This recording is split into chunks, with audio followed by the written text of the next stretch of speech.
doing? What are you doing? Bandit, what are you doing? Is that's indecent. Look at you. How can you just do that? Put your legs here.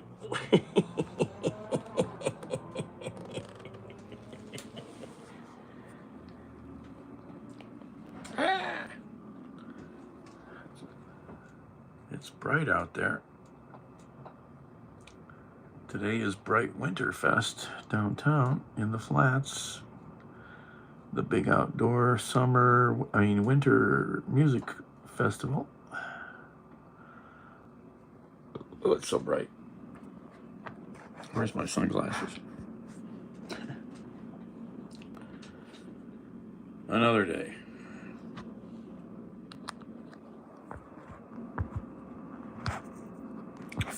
Oh, if you haven't had a chance to read the thumbnail picture when you get a chance. It almost happened. That's all I'm gonna say. I'm gonna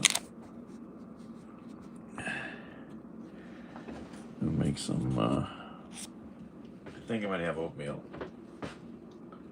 I don't know what I want, so let's make some oatmeal.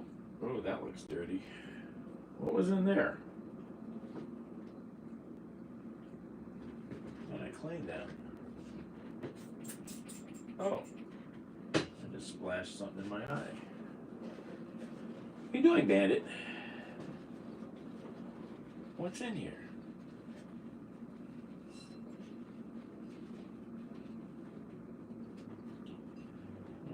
This was clean. Maybe it was from the eggs. I think I was putting the spatula in there.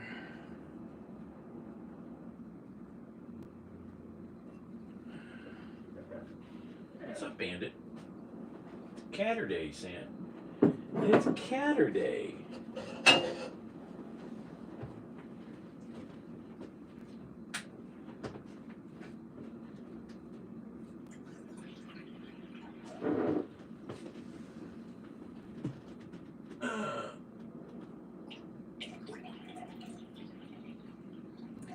One cup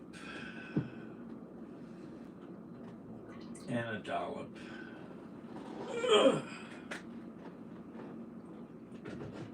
right. Gotta get a kettle.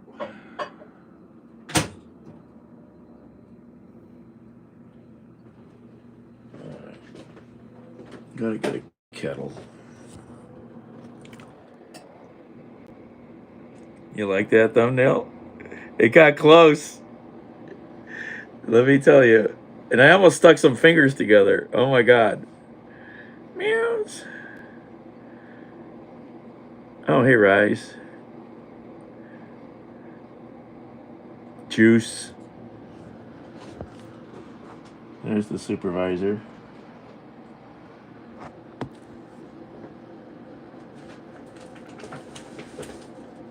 Let's get some oatmeal. What are you doing? Get out of there. Get out of there. I'll give you some of this. You want some num-nums? Come on, you want some num-nums? Meow. There you go. He likes his kibble.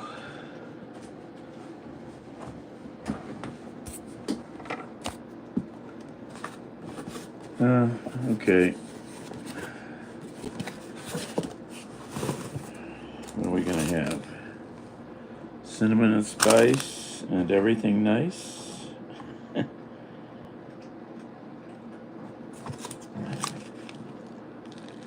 I'll do 2 of those.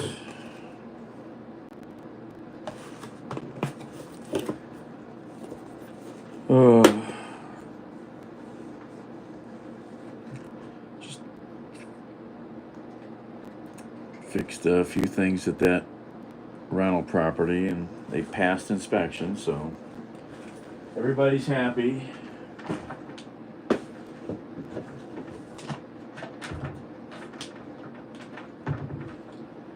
Just worn out from all the work.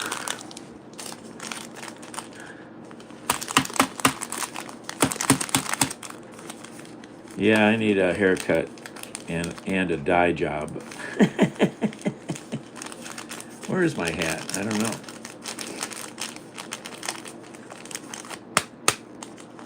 Oh, Rise. Did you see the latest Jonathan Pie about Trump? Not something for children.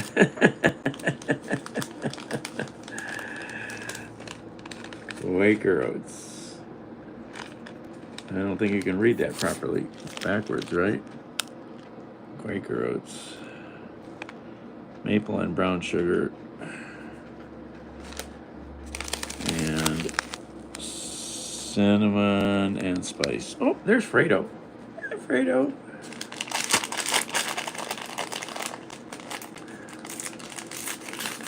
Message hell for review. It's too early.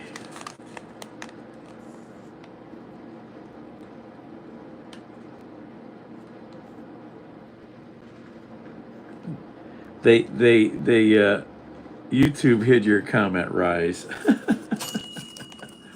Ooh, I hear a ding. Oh.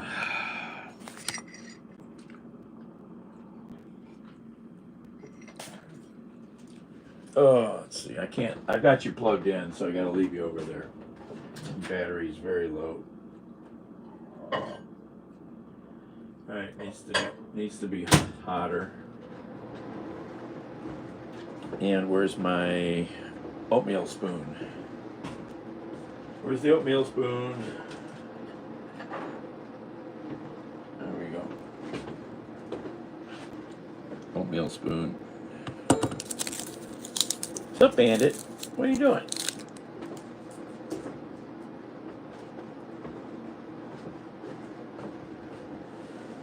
Oh.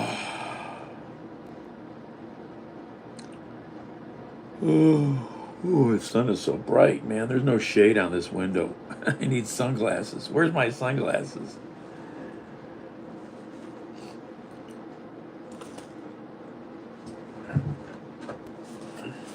It could be. I don't even know what's in this purse anymore.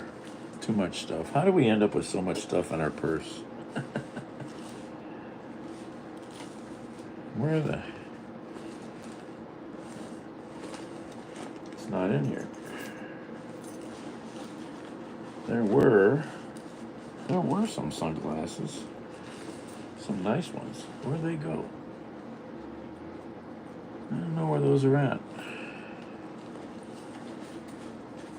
Just thought of that. I don't know.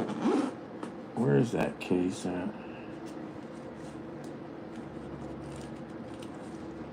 I don't know.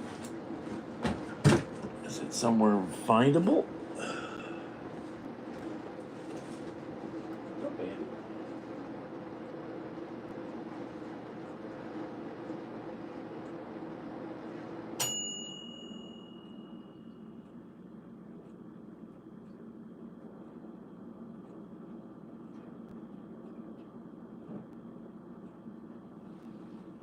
Where's the sunglasses, Bandit?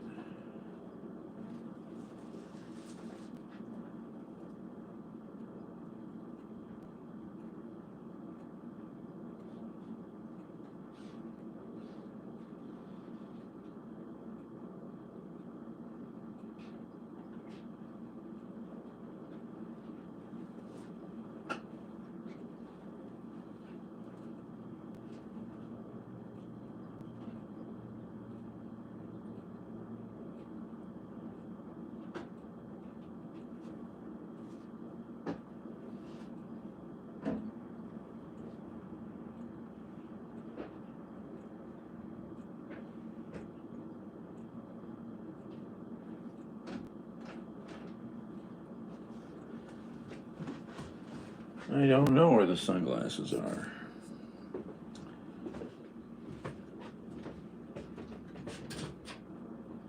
Is that hot enough? Pretty darn hot. I guess it's hot enough. It's steaming. Oh.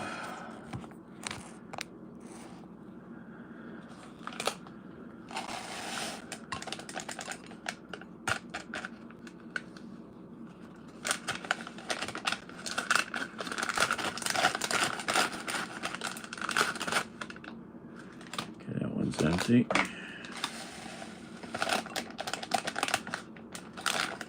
Scrape out the goodness.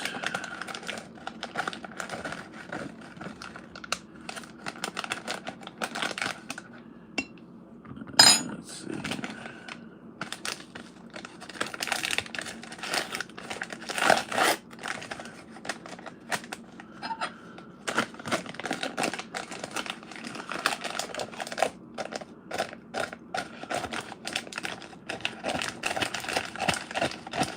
Oh, come on.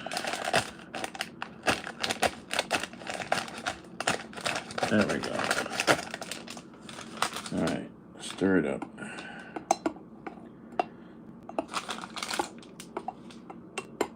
And let it steep. Steep? Cook? That's good. Tastes good.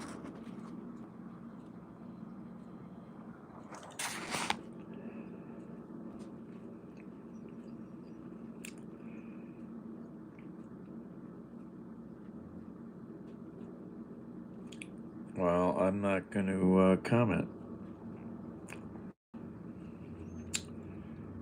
Oh.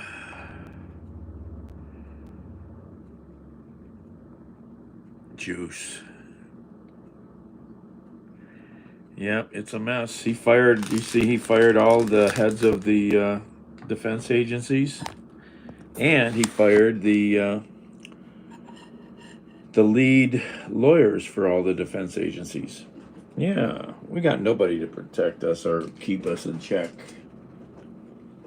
It's awesome. It's awesome. Banana.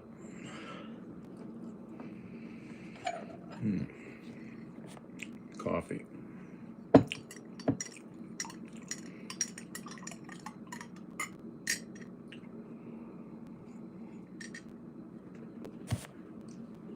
Oh.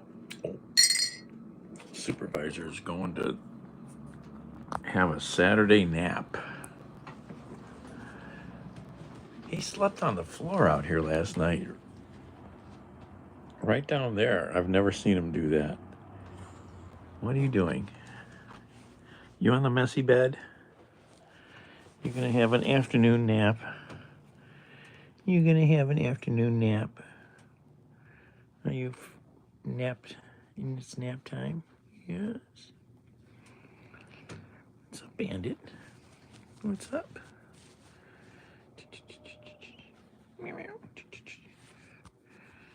Look at those big old claws. Do that again. Look at those big old claws. Meow. What do you got on your face? Okay, go to sleep.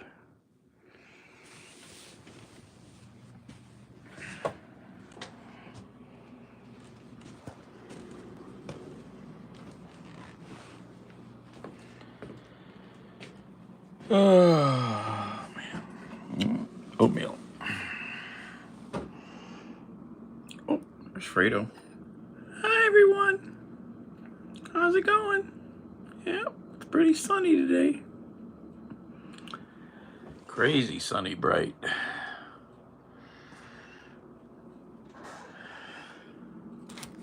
I gotta plug it back in. Very low battery.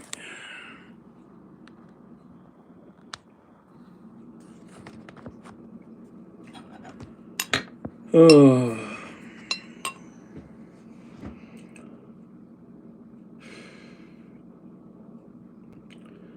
Well, one good thing is some of the stuff I saw this morning, all these town halls that congressmen are having around the country, people ain't taking shit from them, especially the Republican ones. But I think the guy in Georgia, man, he got called out big time.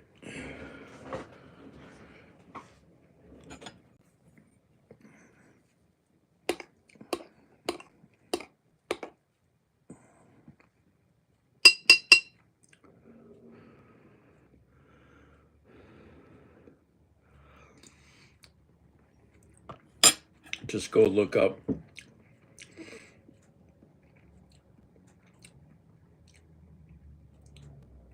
HR 22, House Resolution 22. It might limit some people's ability to vote. And that congressman in that town hall is one of the sponsors, and he completely avoided talking about it, man. Completely. He's just a sycophant.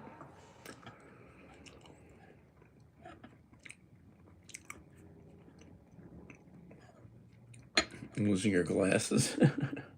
Sure they're not on your head? That's where they usually are. Mine are broken. I know where they're at.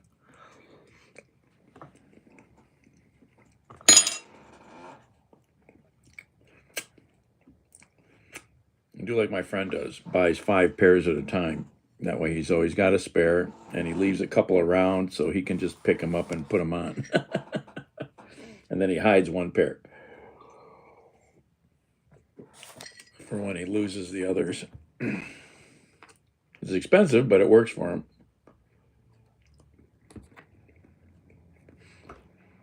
Where are those nice sunglasses? I'm trying to think. I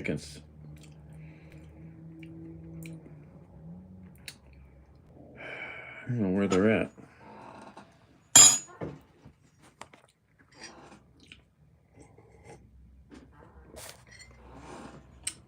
I have to stumble around looking. And they're in a nice little case, but where are they at?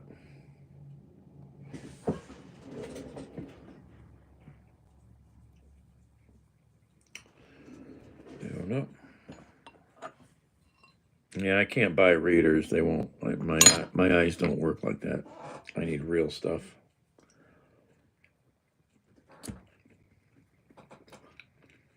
Can't use readers. Astigmatism.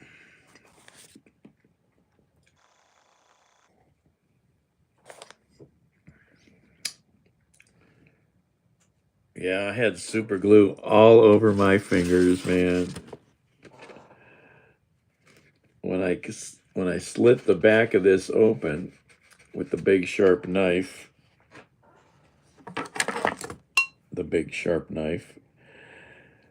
I didn't realize I poked through the side of one of those little foil tubes, and then I'm using it, and then I'm like, I got damn glue all over my fingers. I'm like really careful trying to finish it up what I was doing, and then I gotta go to the bathroom, and I'm like, okay, this could get really wrong fast. So I'm like, I don't even want to grab a paper towel because it's just gonna stick to everything. So I'm real quick, get the phone, and with my little finger, I'm trying to search. How do you get super glue off? And acetone, I had forgotten. And I've been meaning to buy some acetone, but I don't have any. I don't think there's any in the house. But then it said the other thing you can do is hand lotion and warm water to at least like neutralize it, I think, a little bit. But I don't know if you can see, because if you get super glue on you, you can always see it because it's shiny. There's some right there. This finger, the thumb here has got, I get the glare. Thumb's got it there. It was all over the damn place from the hole I punched. Oh my God. Like, I went and found some hand lotion, and I just white, and that kind of took the stickiness away quickly. So at least I could then I had to get all the damn lotion off my hands. Oh my God. Oh my God. It's so dangerous, man.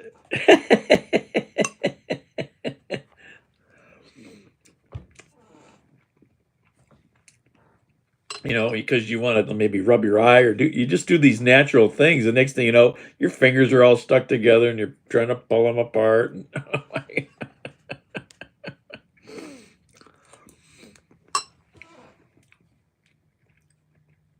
Oh my gosh.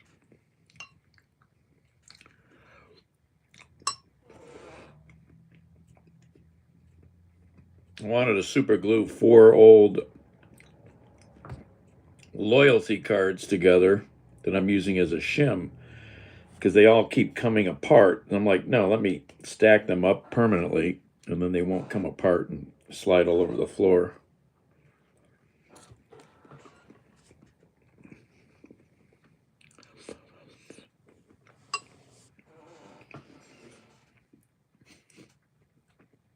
Good, Hunter.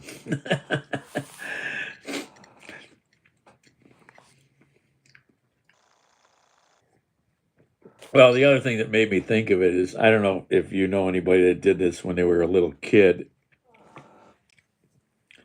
If you're a guy, you might know this one. You might have heard of this one. You might have done this one. Might have got your wee wee stuck in the zipper. I did once. Had to go to the ER.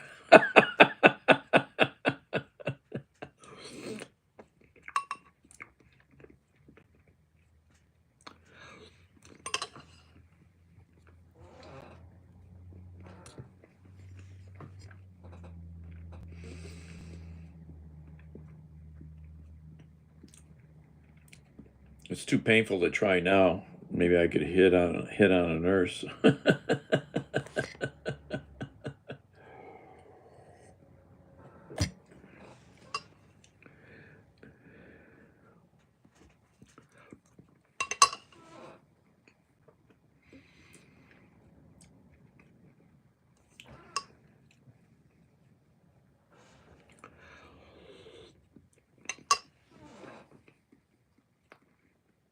I'm guessing nowadays, I don't know what they did then. It might have just been painful. Nowadays, they could put a little lidocaine right on the surface of your thing, and then they could yank.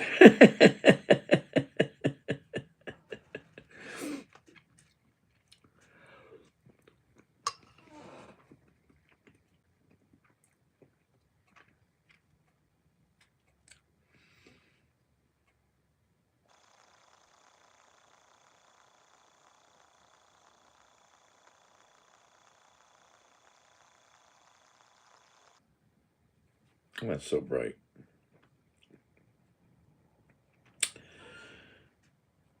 Abdul, well, you're somewhere in the Middle East, I'm guessing. It is very bright here.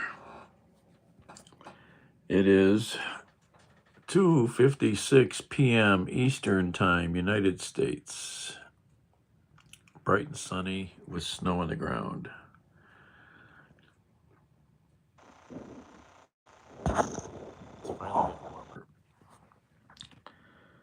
Oatmeal and a banana. So if you're in Pakistan, if it's 2:56 here, what is it? Is it oh, is it midnight or something? I can't. I should know. Pakistan, maybe after midnight.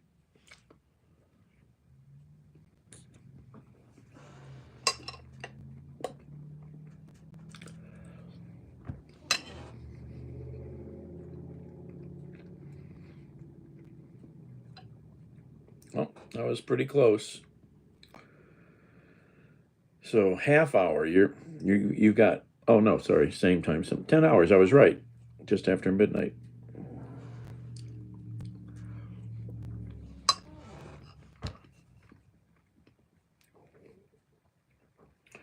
If I had a map on the wall, I would be better at some of the time zones because I'm just trying to place the countries in my head sometimes.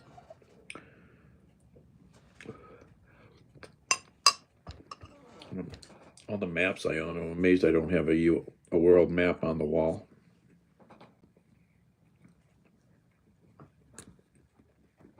Yeah, where's my globe? I have a globe. Where did that go?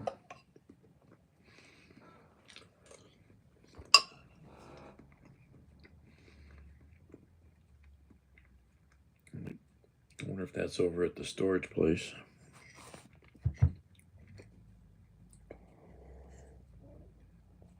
Where's that globe? Oops. How did I spill that? Got a hole in my shin.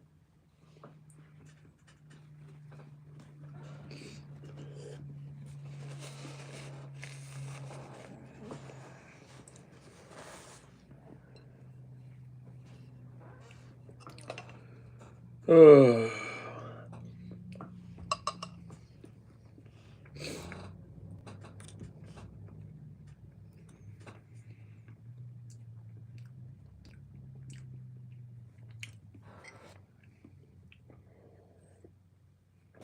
No. Well, it might be Shocking Guy, or it might be Daniel.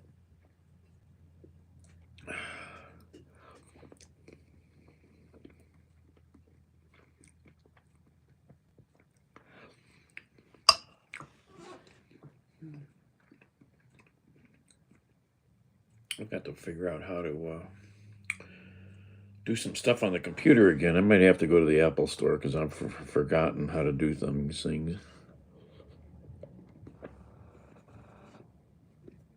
Yep. Hey, Tubbs.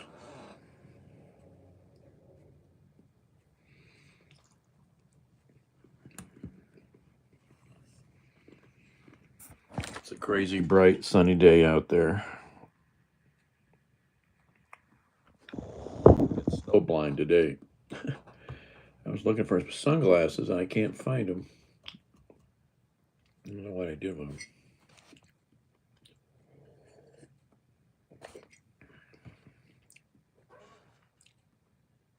Alejandra.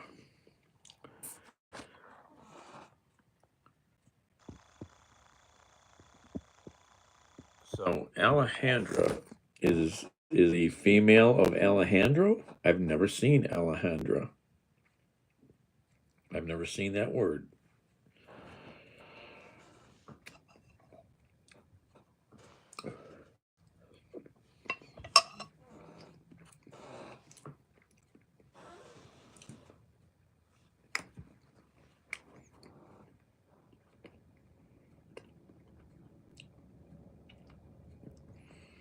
No, the rental property I was working on all week.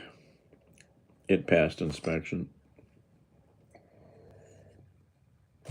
Section 8 inspection.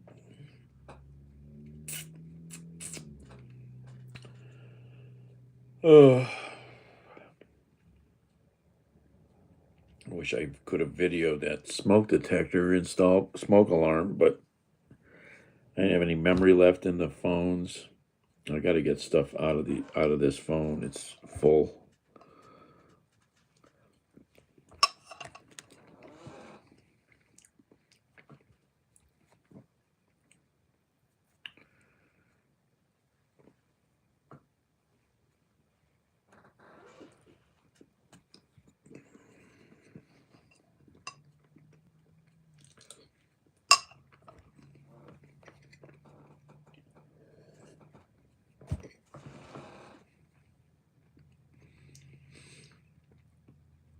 Oh,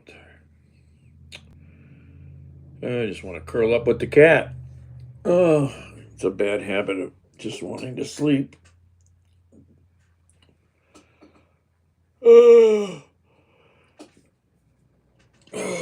Leaning into the depression. Let's just sleep and forget about it all.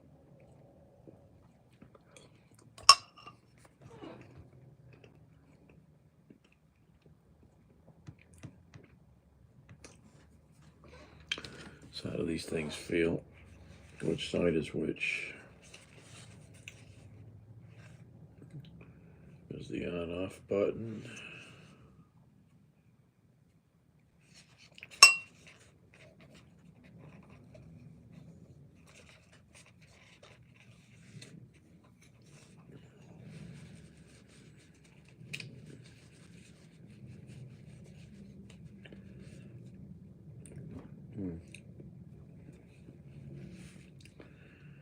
The earmuffs are a little small.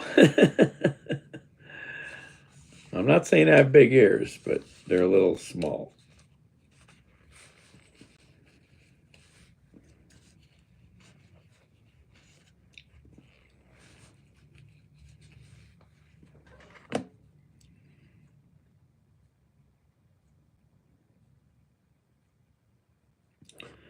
Yeah, well, depression, man, you know, just go hide under the blanket.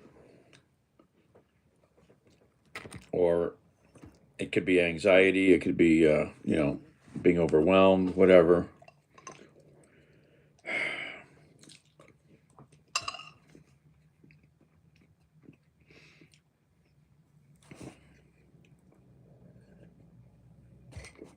I'm pretty good once I get going, you know, but I have to get going.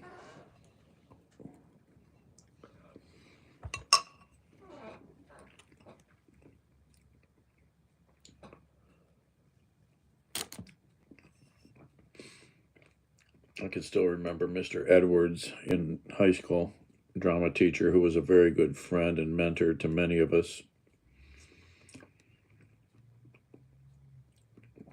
He saw me really interested in something one day and he's like, "Oh, look at that." he was like he was like astounded, I guess.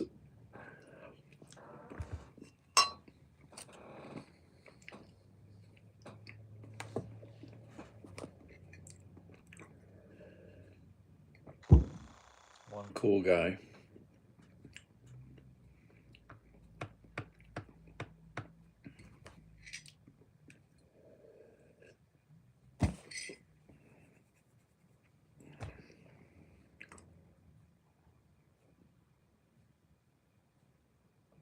Gabe.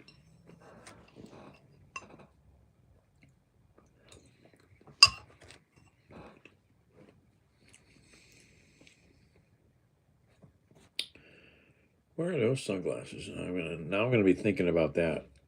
They're in a little white case, but where is it?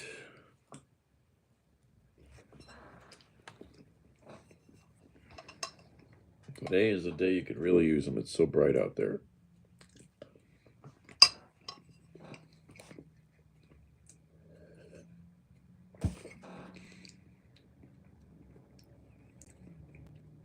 What time is it? 2:30. Oh, what should I go do?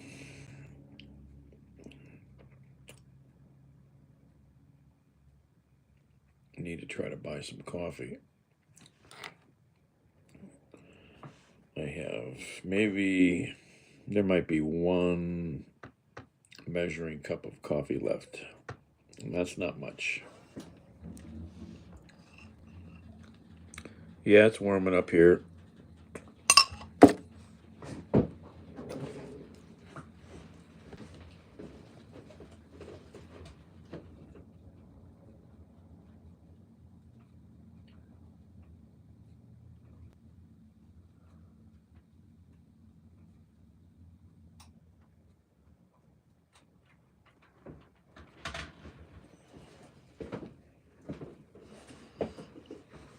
I don't even know what the temperature is. My outside thermometer said it was pretty warm, but that's because it's hiding under a awning. So that gets a little warmer than the actual temperature. 34 and sunny.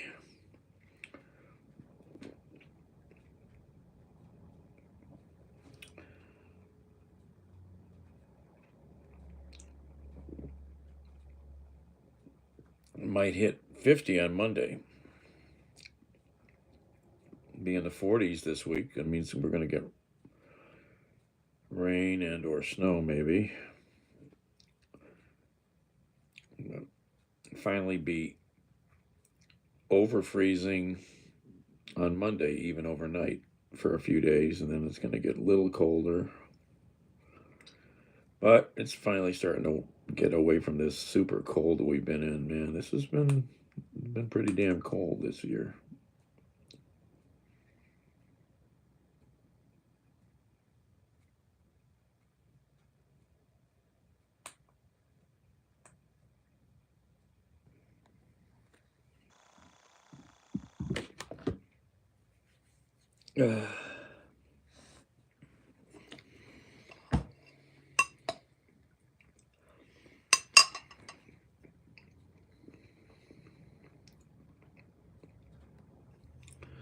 Should probably go buy coffee.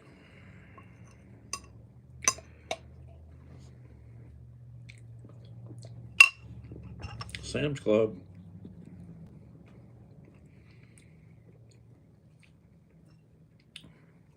was that coffee somebody was saying was good?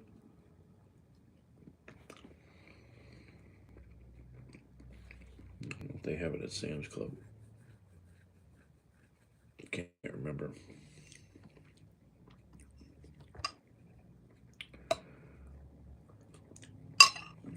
I should mark on the bag. I have not marked on the coffee bag how long it lasts me.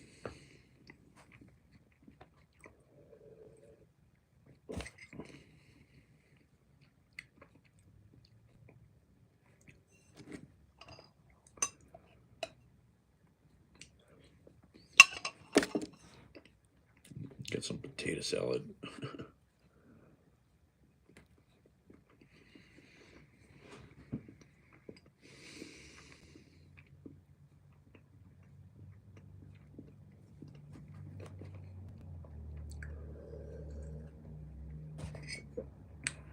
Let's see, how late is that open today?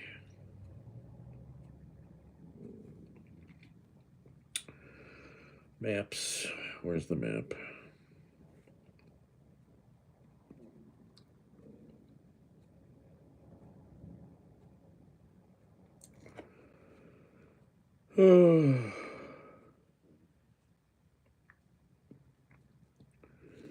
I have to go to Youngstown. I've sent emails to my friend Nicholas, and he hasn't responded. I'm not feeling good about that. Well, they close at 6. I mean, he did turn 90. I don't know if he's still kicking or in an. Did I try? I don't have his phone number. That's the other thing. I don't have his damn phone number. It's in one of my phones, but the phones are broken. I can't get into them. So I sent an email. This is pissing me off. The only way to figure it out is to go to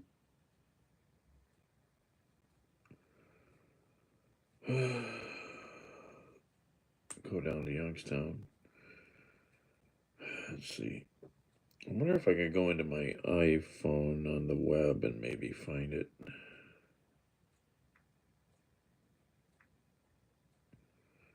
I just thought of that. It might be there. I have to do that on the computer. Be easier. I haven't logged into that stuff in a long time.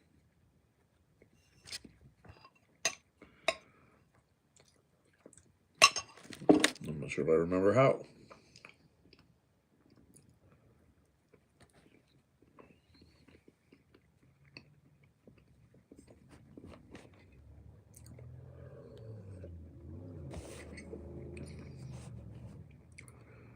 Nicholas. I miss him. He was fun. But then he moved to Youngstown, back to Youngstown, and harder to get a hold of each other.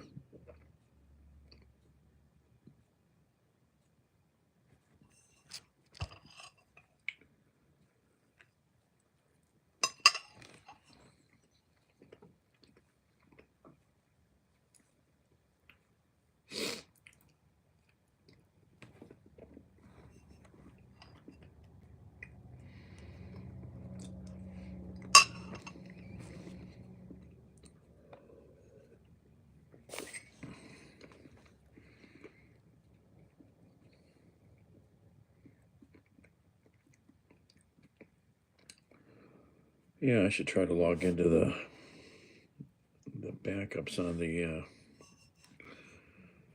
cloud and see if I could look up that phone number.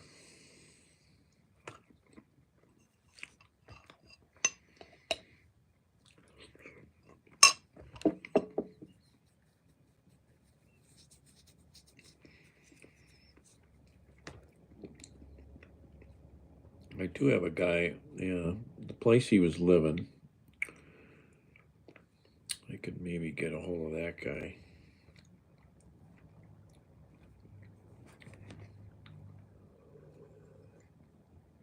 The guy who owned the building would know.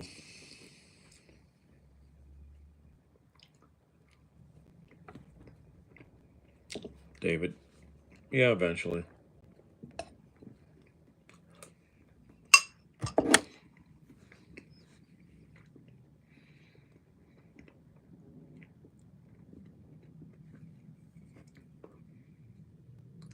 Wow. The pool in that backyard is, they have a little deck next to the pool, but the pool was full of ice. So the level was lower, but we've had so much snow that now the pool is level with the top of the snow on the deck. The pool has probably got this much snow in it or something like that. It's just flat all the way across. Yeah, I'm tired of the cold. You know, I don't mind it, but yeah.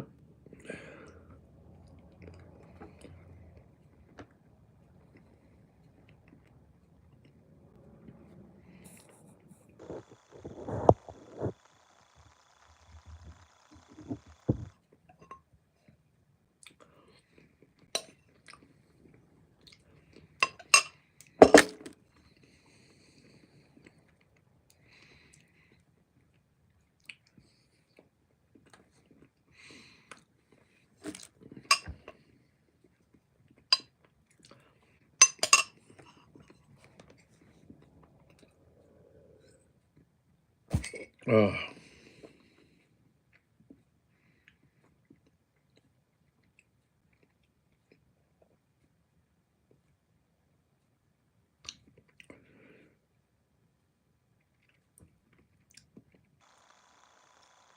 No, my pipes are good. I don't need Viagra.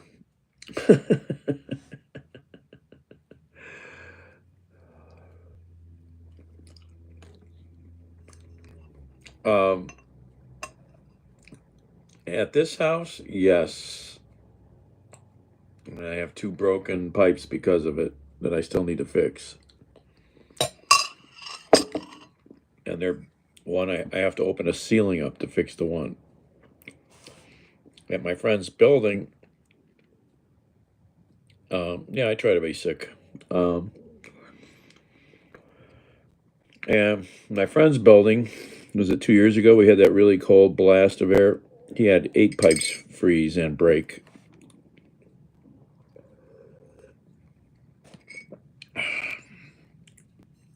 I repaired most of them. Somebody repaired 1 or 2, I think. Yep. Did you have any pipes freeze this year? Yeah, the one here in the house I never fixed because I got to tear the ceiling out. Yeah, I don't even know where the leak really is, just roughly.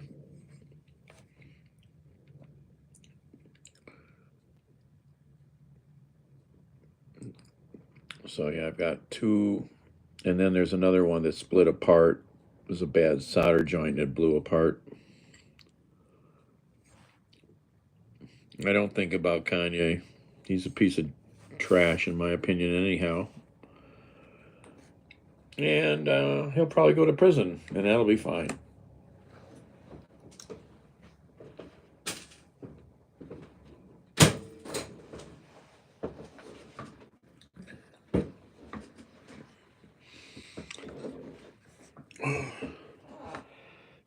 He can go have a cell with who's that other dirtball rapper that's in prison? Can't think of his name because I could care less.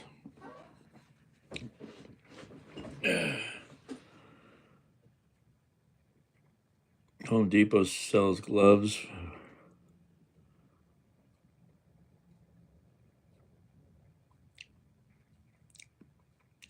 Mateo. Oh, you mean the cover thing for the water spout outside? Yeah. Well, the better thing is to have a self-draining outdoor valve that won't freeze. But you have to have one of those. Linda.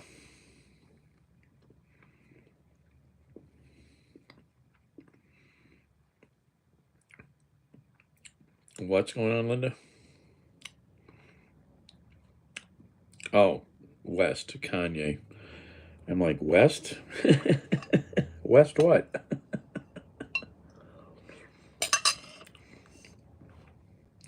Oh, wait, Kanye. Well, no, we're talking about Diddy. Kanye. I don't know. I could care less about Kanye. Also, I was thinking about Diddy. Kanye's an idiot, too, in my opinion. I'm all confused, Linda.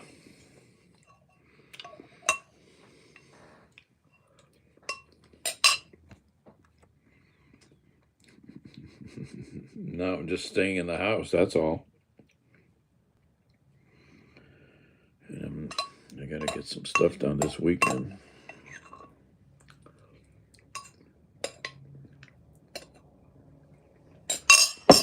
As I keep saying that.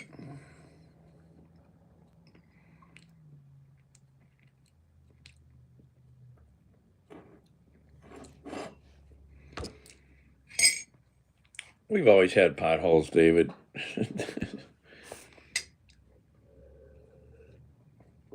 This has been a hard winter. Lots of freezing and thawing. Just destroys roads. Where?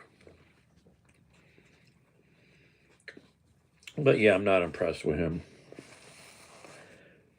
I mean, he's been okay in these dealings with Haslams, but there's a lot of stuff not impressed with.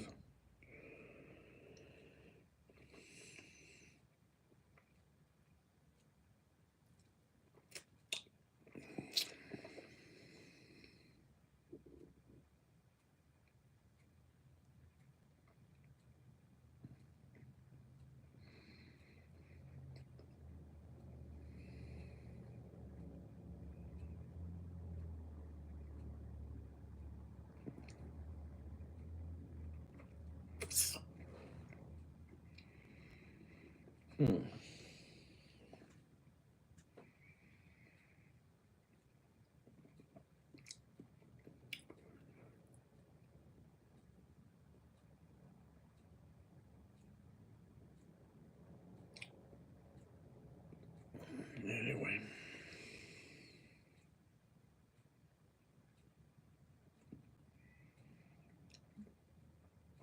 Oh yeah, didn't Kanye get accused of something? I don't know. Like I said, I could care less about them.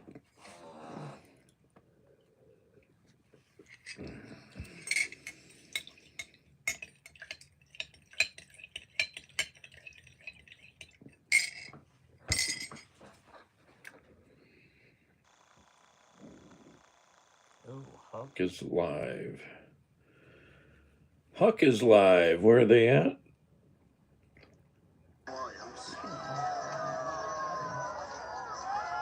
Wow.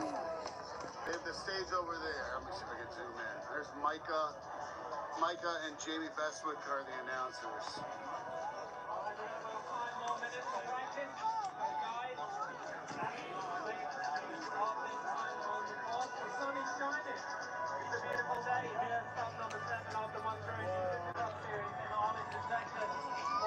Monster Energy Triple Dirt Challenge semifinals in Arlington, Texas.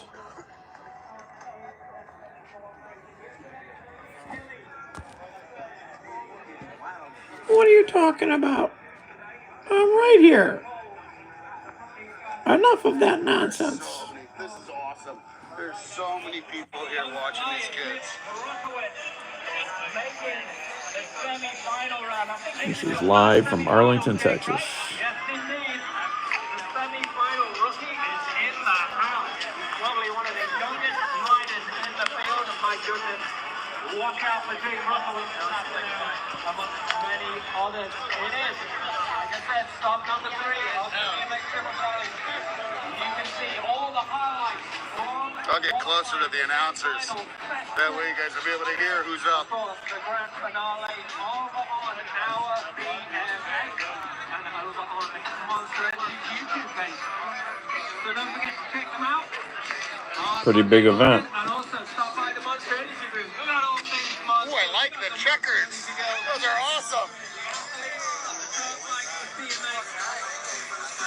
If you're not following Huck, go follow him on Instagram or YouTube.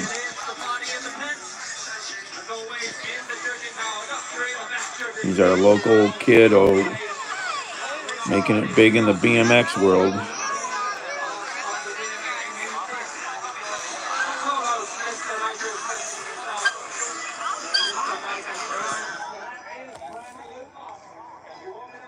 Oh yeah, rode lots of motorcycles. Rode them cross country even. Let's see, I want to share this. Right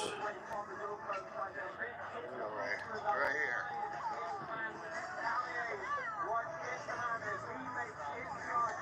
Yeah, I think Jake just finished outside of the semis. It was tough. The kids had no time to practice yesterday. They actually cut practice short and gave them an hour of practice this morning.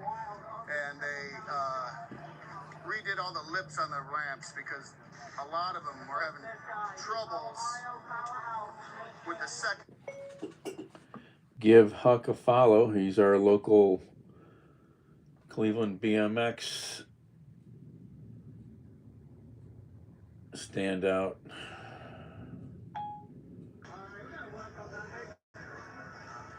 Wave to Ohio, Nick.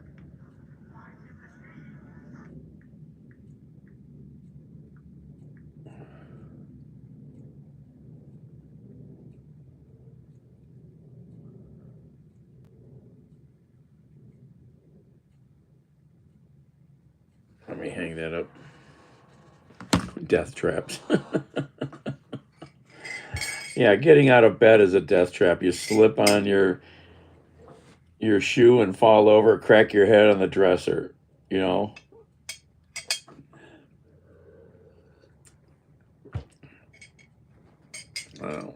I'm not afraid of much, so. Yeah, I've known a few deaths on motorcycles. I mean, you know, yes, maybe it's riskier than a car, but, you know, I've never been risk averse, so.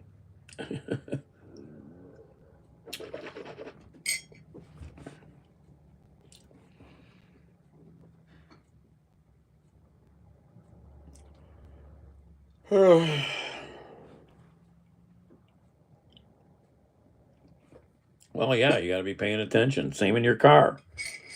You know, I mean, look at all the accidents. We have 50,000 car accidents. You know, actually, 40,000 people dying in vehicles a year. And look how many accidents there are. You can't even count probably how many accidents there are. 1 million accidents a year. You know, it's because people aren't paying attention. They're all clueless.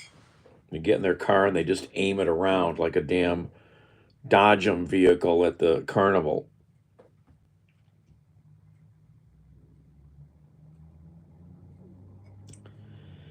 Yeah, Linda, things like that could be bad, yes.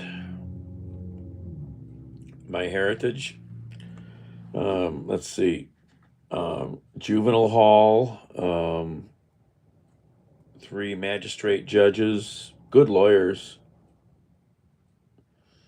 jail only on the weekends.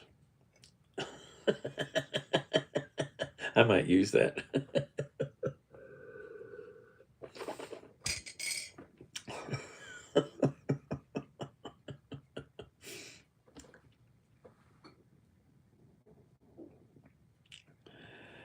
All right, Hunter.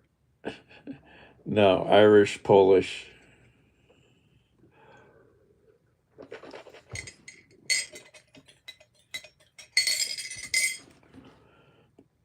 In fact, my brother just found my Irish grandmother's original Irish birth certificate, which means we can get Irish passports. So probably try to do that down the road if I have the money to do it.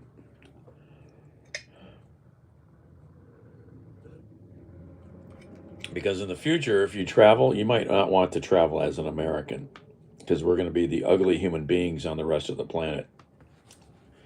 If you travel as an Irishman, they'll go, he's just a drunk Irishman.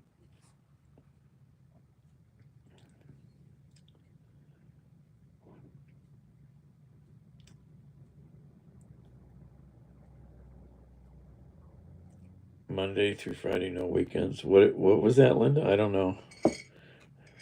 Oh, jail. Yeah. Well, there was the one time they wanted me to do 2 weeks, and I said. Then they came back and they says you need to do weekends, and I says no, nothing. What do they want? What does the judge want? He wanted money. Okay, we gave him a bag of money, and I walked away. Why would I vote for any Republican? They're all evil right now. They're supporting the orange fucktard and his dickwad pet boyfriend.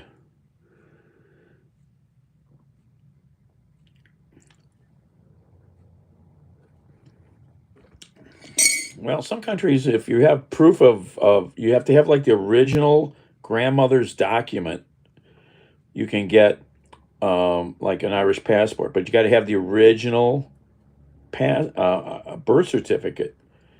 And we found it. We might have, I don't know if we'd have the Polish grandmother's birth certificate. I don't know if Poland does dual citizenship or not. Always plea bargains. Sometimes.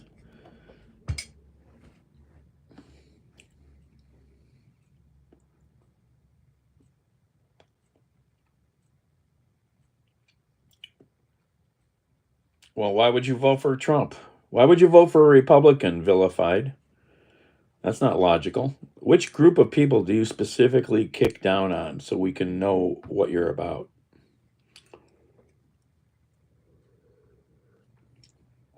Let us know, please.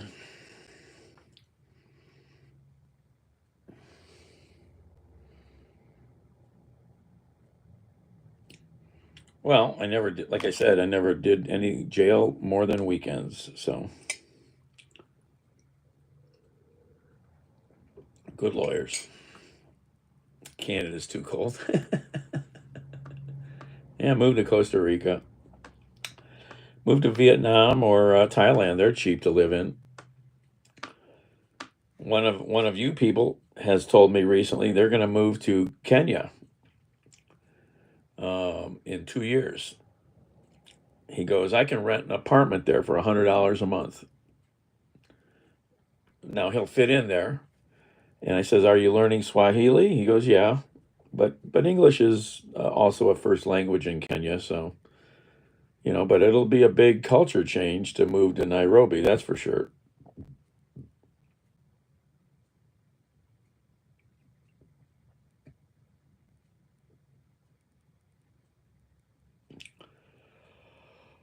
Oh, I got friends with some property in Costa Rica. I've got another friend who's now on a sailboat living in the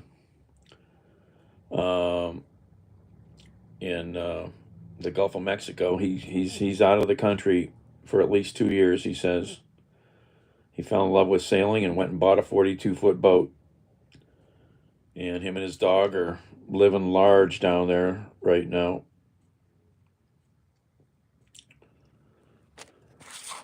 Belize also, yes. Yep. You didn't vote. Well, that's, yeah, well.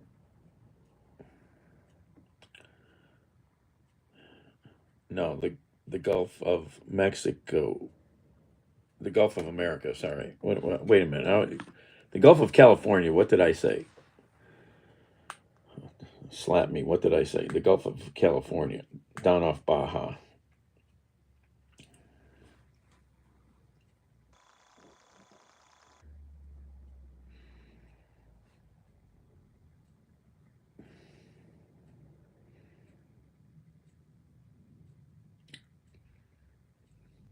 Gulf of America. Fuck that shit. Pompous, big ass fucktard. Yeah, I'm just gonna rename shit.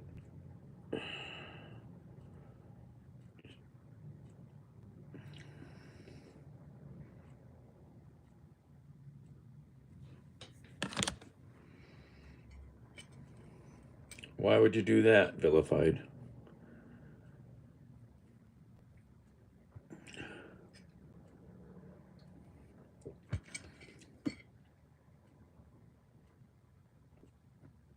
Gulf of Trump.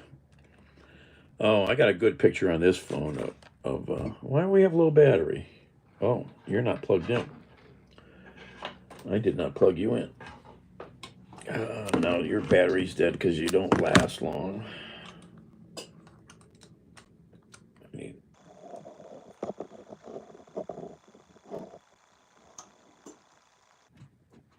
that charger's weird. Sometimes it works, sometimes it doesn't.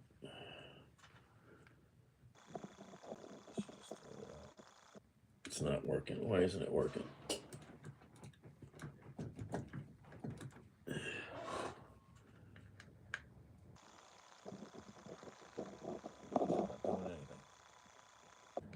Should just throw it out.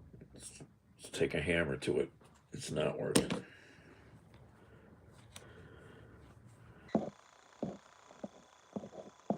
Yeah, have you noticed how all that Panama, Greenland, Canada stuff has like disappeared?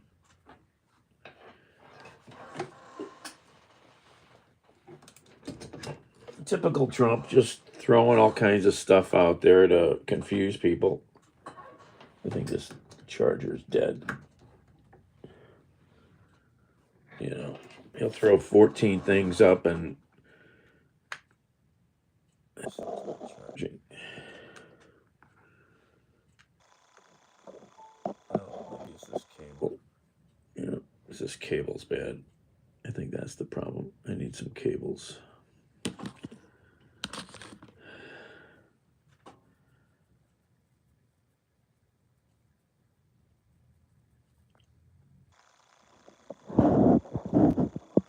Yeah.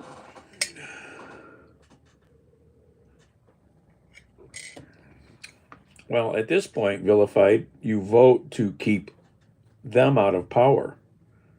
That's an absolute legitimate reason to vote. But yeah, Democrats screwed up.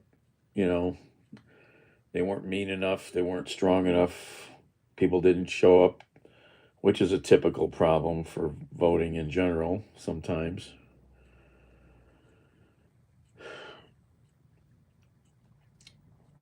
But a couple town halls I've seen of these Republican congressmen getting just vilified is pretty awesome. Midterms are going to be fun.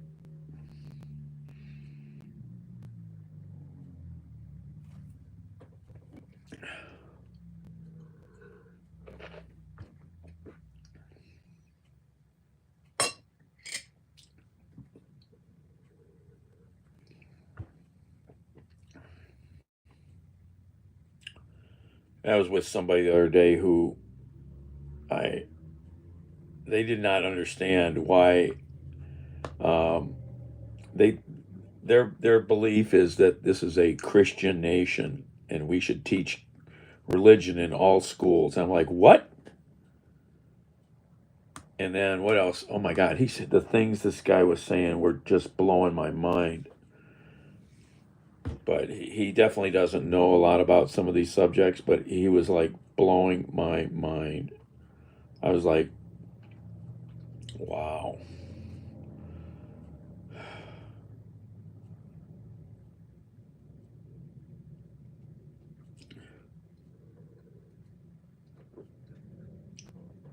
So if he's one person like that, there's plenty more out there who are completely ignorant of history, ignorant of separation of church and state and why you would want that. Um, I don't know. It gets tiring, man. Trump eggs, Trump gas. Yeah, you see, he fired the the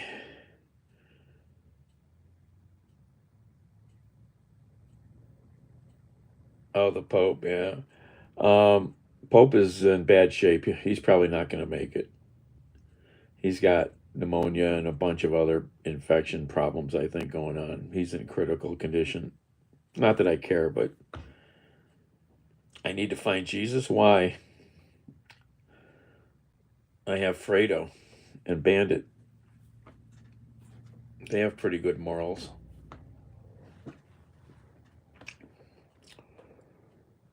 Why do religious people feel they have to say, you have to find Jesus? You have to be saved. You know, would you go down into the jungle in Brazil, David, and tell some Aboriginal tribe who doesn't even know anything about crazy Western religions that they need to find Jesus? Would you go do that?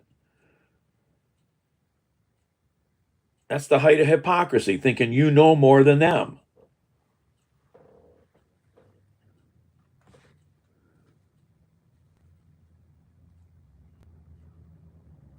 Oh, you do love him? I'm not a, yeah, I'm not a big religious person, especially Catholics, Christian. None of these Christians that support Trump have any Christianity in them. They're not following the teachings of Jesus. You know,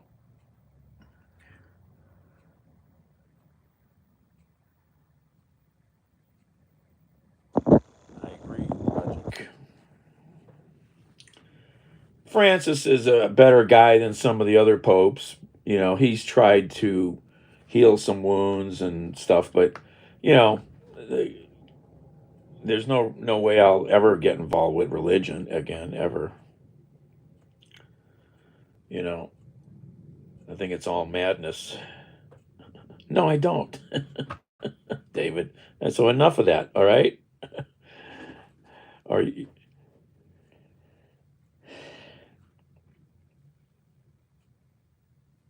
that's like when my friend Richard went and became saved in Syracuse, and he would come back home to his mom's house and start spouting about saving her. She needs to be saved, and she just read him the riot act. She goes, "I was born Catholic. I'm going to die Catholic. Now shut your friggin' mouth if you want to stay here. Just leave it alone." Doctrine is the doctrine. I don't believe any of that nonsense, Linda. Religions were created by men to control people initially. We were in a pagan time. We did not know about the universe, the world, things. So people had to believe they needed something. And that's a human condition, to need to know, to need to believe, to think that there's more out there, you know. So you subscribe to giving money to your church, David? Do you support what the Catholic Church has done with the money that they've collected from you? Hiding priests, paying off families of abused victims? You support that, or you want your money back? Because every penny you've given has helped to support that. Except maybe the pittance that gets kept in your local church. The Catholic organization is a criminal organization.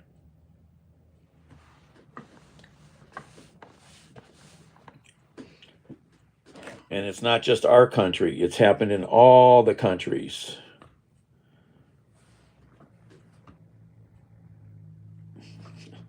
That's not what I'm saying, David. Are you willing to not support bad actors? Thousands of bad actors, tens of thousands around the world. Give me a break. Let women be involved. Let women be priests. Stop that nonsense that happened in the 12th century.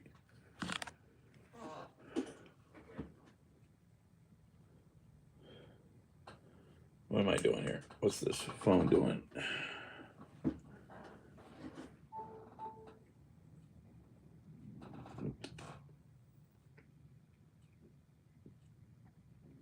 What's this phone doing? This thing is so slow.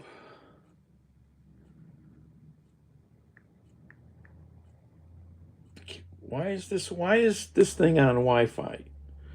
God, I hate these phones. Why is this Wi-Fi turned on? Oh, because I had that hooked up the other day. Like, why is that turned on? Turn that off. Turn that off.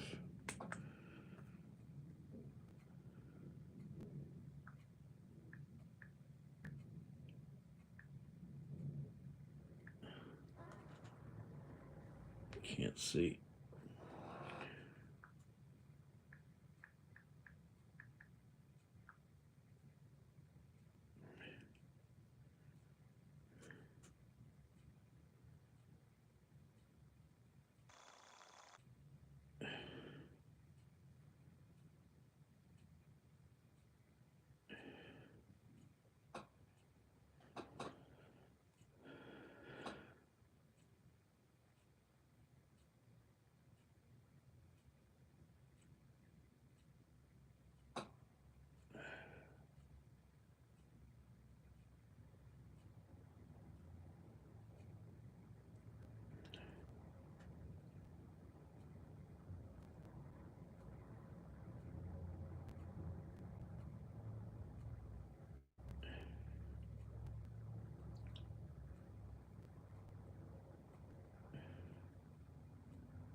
Oh, stop that.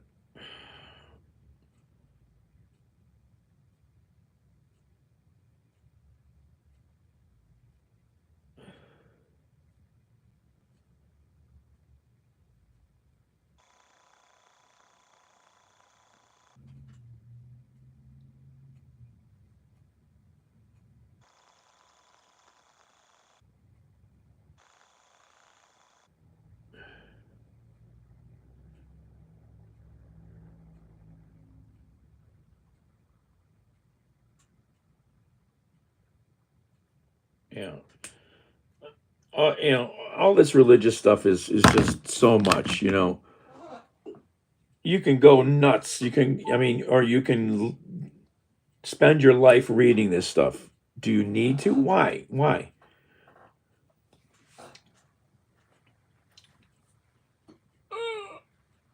Catholics we were never given a Bible. You were never given a Bible in Catholic grade school. You never sat and read the Bible. Catholic Church wants you to read their dogma, not the Bible.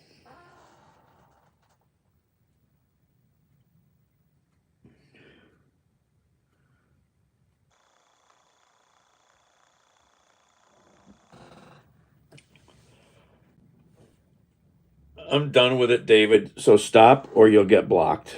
All right? You'll get hidden or timed out. I don't want to keep babbling about this.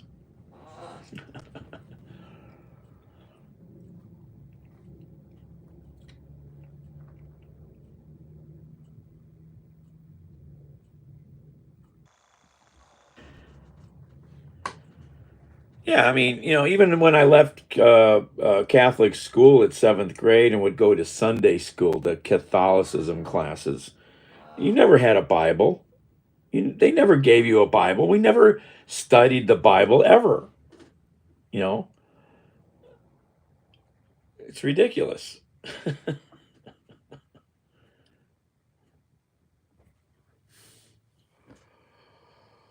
Oh, oh, oh, oh. Two priests, at least two or three priests from our parish. One was accused of diddling guys from when I was there, from a kid I knew, but I don't know if that's true. But later on, there's two other priests who were definitely caught diddling kids. And damn county prosecutor Mason back in the day, he refused to prosecute any of the Catholic priests he had dirt on because he's an Irish Catholic boy and he wasn't going to do it. That's crap.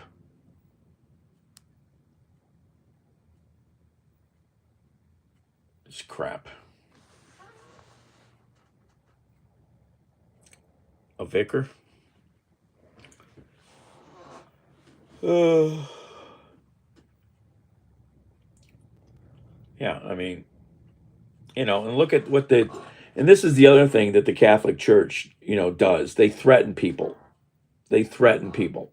And that's why I think religions in general are evil because, I mean, I get it. Okay, it's my way or the highway, basically, but no, there can be many ways. Look at the Jewish faith. You know, there's many types of Jews out there, many, many kinds, and they're all accepted as part of that community out there. Okay. But then you had Father Moroni downtown at St. Peter's back in the 90s. And he was very well known in the city from working at the Newman Center at CSU. So he knew lots of CSU students over decades. He got his own parish. Most of the people that came there were former CSU people. They weren't people that lived downtown. Some did, but they weren't like from the neighborhood around St. Peter's. There's nothing there. And he built up quite a good little church in general. I would go there with the girlfriend. I knew a lot of people that I would run into there that I knew through volunteering and from politics. It was a very interesting organization, and okay, it was kind of fun, nice to go to and just chill for an hour on a Sunday, and hear some different thoughts about things, and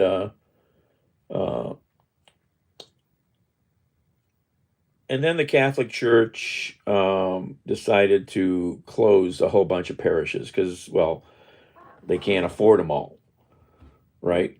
So they closed 50 churches, I think, initially, crushing local communities because that's a big deal in your local community. I'll give it that. And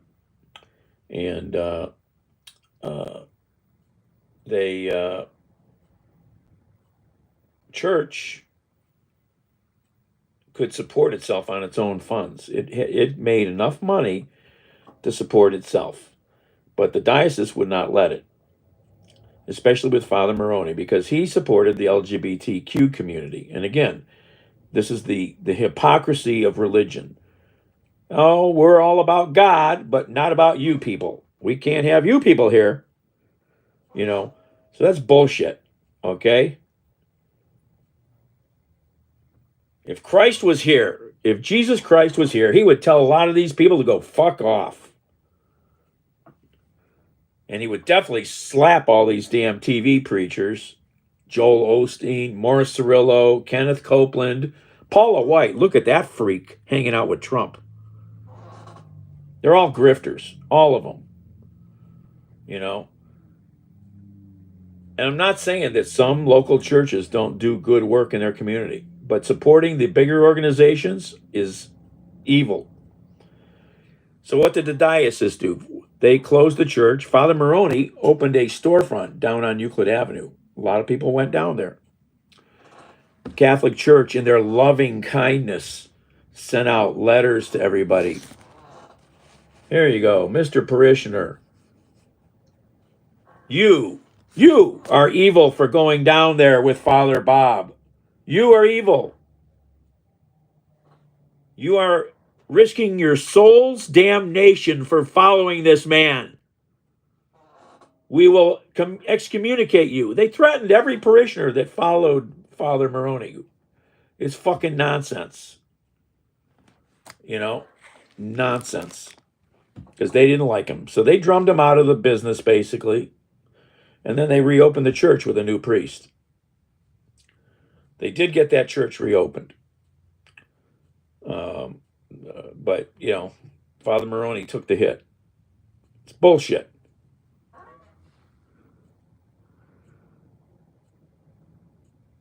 Good Samaritan story. Yeah, I mean, Christ would be nuts at what's going on out here. All these self-righteous Christians going, MAGA. Yeah, let's kick down on some people. There's a video yesterday I watched, a guy shared, of some moron in Missouri, some MAGA moron hunter in Missouri. Because you know why? I think it was Missouri. Missouri was going to have a law, and I was going to look it up. They were going to enact a law that would give me $1,000 bounty if I could turn in an illegal. What does that sound like? It sounds like Germany. Nazi Germany. Let's turn people in.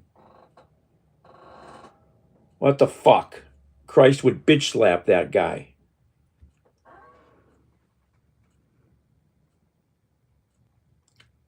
You got Al. Yeah, I think I could play a bad guy. I could play the gangster bad guy. I might have been around some. Yeah, I could have been. I got the gangster laugh. Fuck you.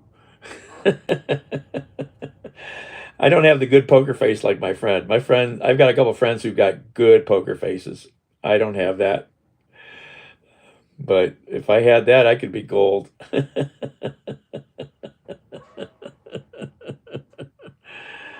This fucking guy is doing a video about getting his guns and his ammunition to go hunt down people so he can get paid and buy a new truck. And that's what he was happy about. Kicking down on people because he's going to make money. This is fucked up. Fucking how Christian of you. I hope evil things come to people like that.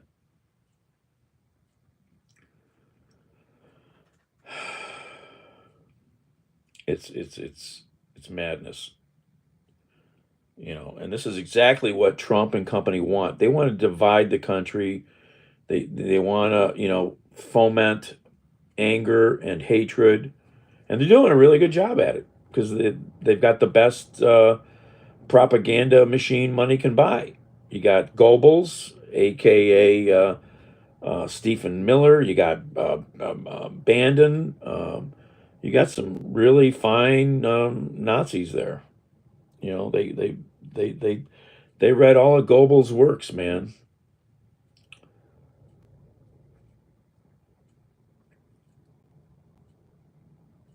And then there's this. Go look up HR 22, this House bill called the Save.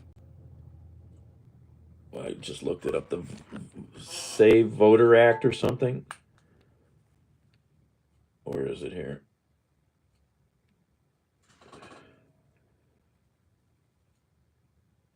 This congressman was getting called out about it last night at his town hall.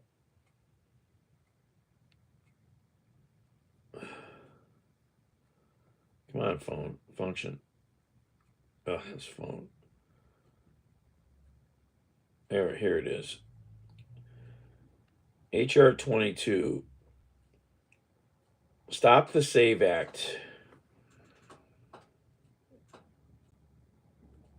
Just look up the League of Women Voter piece about it. Take action to oppose the so-called SAVE Act, Safeguard American Voter Eligibility, which is introduced by House Republicans as HR 22. The act does the opposite. It is a threat to the voting rights of millions of Americans.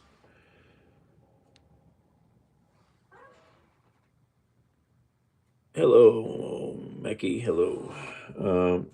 What does HR 22 do? It would require all Americans who want to register to vote or update their voter registration to present documentary proof of citizenship in person. For the vast majority of Americans, this would require a passport or birth certificate. Government-issued driver's licenses and military or tribal IDs would not satisfy this bill's requirement. This is a burden on a lot of people to provide a document like that. A lot of people don't have the copy of their birth certificate. And then they have to go in person to present it. Here's my papers. Am I okay? Here's my papers. The legislation would drastically change the way all citizens register to vote. And in the video I was just watching, Congressman Don, I think it was in Georgia, was getting called out by a woman for this bill, because he was a co-sponsor of this bill and he didn't want to talk about it at all. At all. And he was getting hell from the audience, especially the women. But you know what? Somebody pointed out none of the guys were clapping in support of the women. Oh, that was telling. So people are waking up, you know. Hopefully the country won't get devastated before, but, you know, he's fucking so many things up right now. We're pretty screwed. Courts are holding up a lot of stuff, and there's a lot of stuff in court, but, you know, I don't know.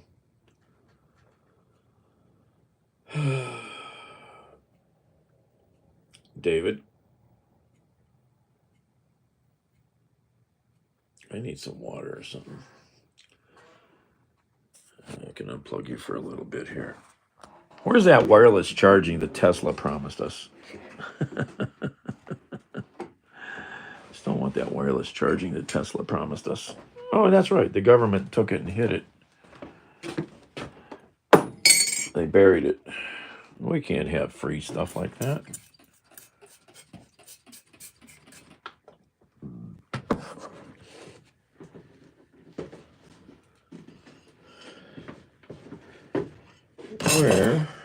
Where did my drinking water bottle go?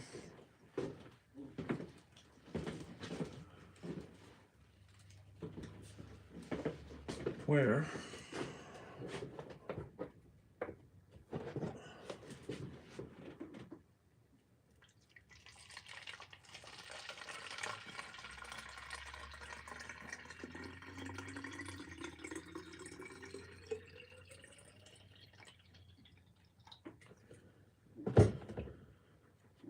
I'll save America by getting everybody their own egg mixer, and we'll be fine, because we can all mix eggs easily.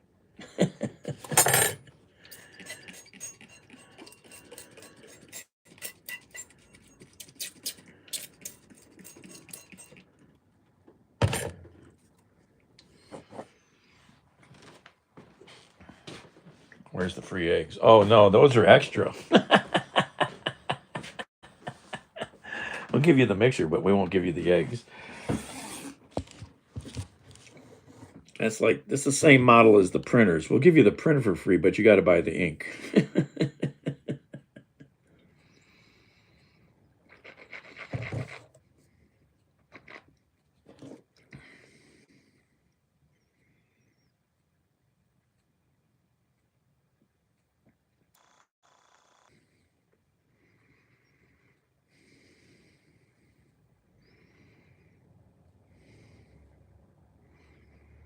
I got eggs yesterday or the day before for $4.99.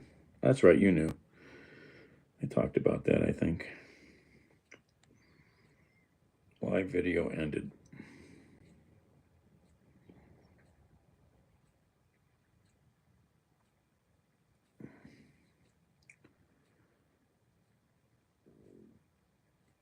Can't,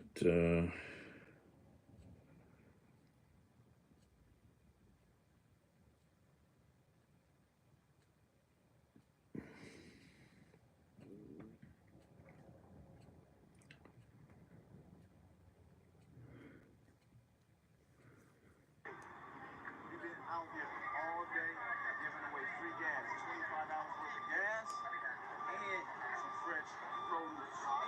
Black Solidarity Week. Yo, you're gonna be out here tomorrow. Not here, but in the east tomorrow, 90th and Bancroft. So, I think that's San Francisco. I'm not sure where this is. Where are these guys at?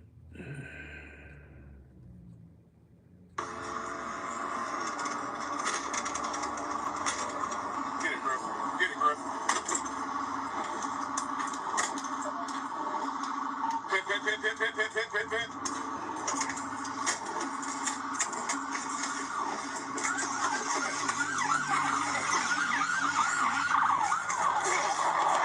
Get the fuck down! Get the fuck down! Hey, you don't get on your back!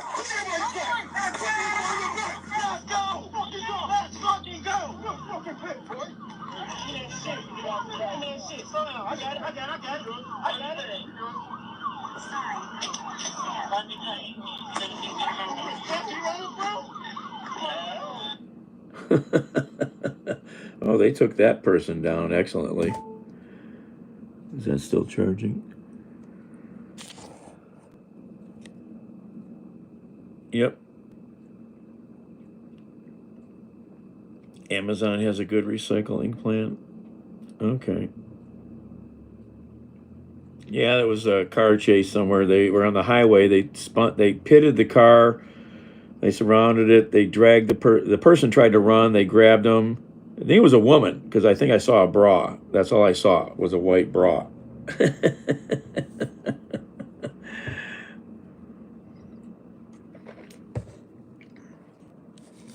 That's not a lot of effing.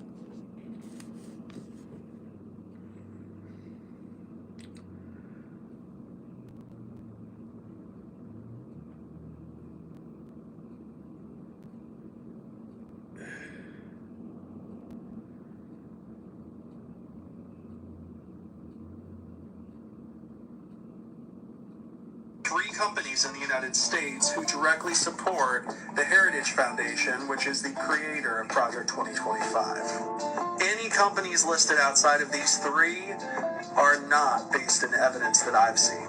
The first company with direct ties to the Heritage Foundation and Project 2025 is Walmart.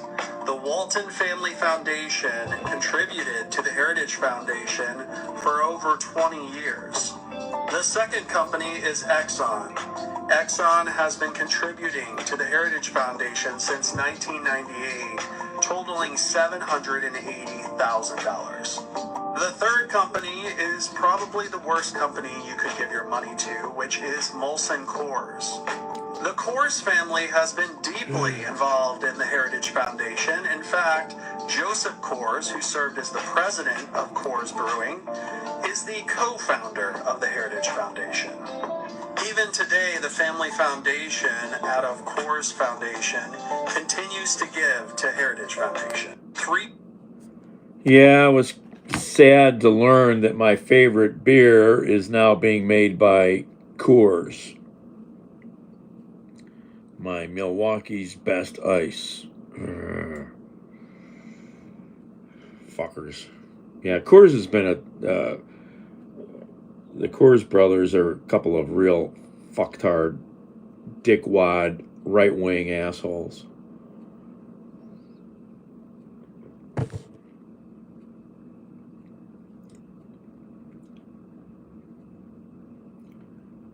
Oh,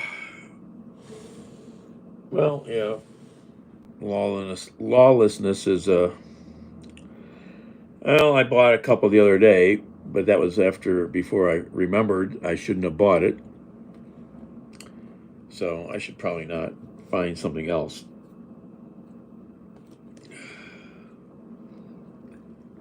I'm gonna have to do my research because so many companies are bought up by all these beers are under a couple corporations, you know.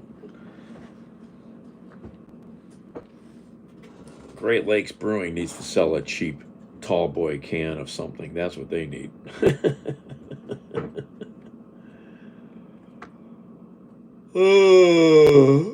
There's plenty of good breweries out there. Mr. UFO. Yeah, well, I will go to Sam's, you know.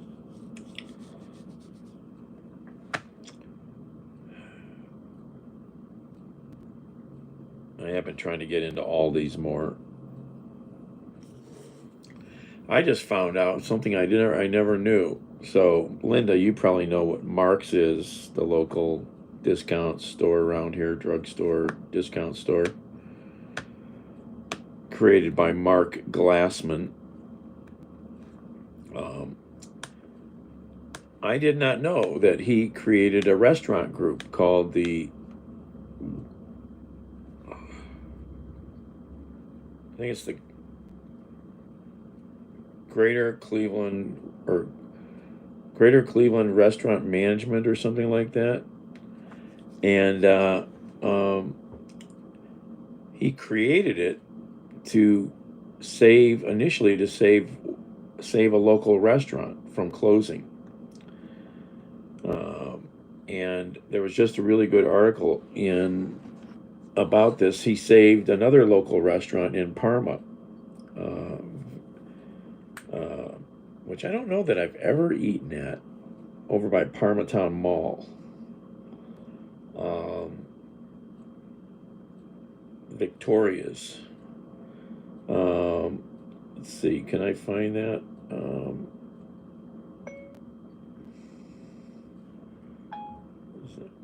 Let's see here. Victoria's restaurant saved.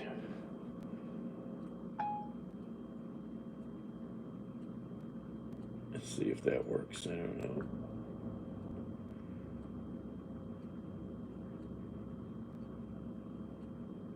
Yeah, that's the place. Here it is. Here's an article. Cleveland Restaurant Management Group. You can go find the story. There's a story here on Channel 3. Victoria Natsis, whose family bought Victoria's Deli and Restaurant in '83, credits the Cleveland Restaurant Management Group with keeping her family shop alive.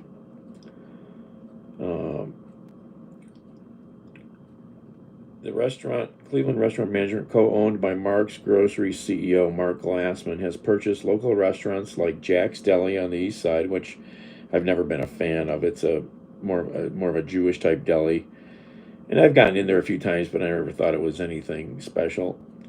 And Eat at Joe's,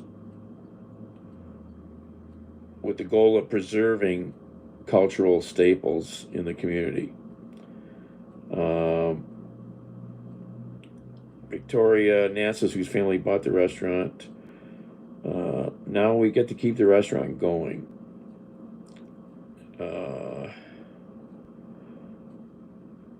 She was 6 years old when they bought the place.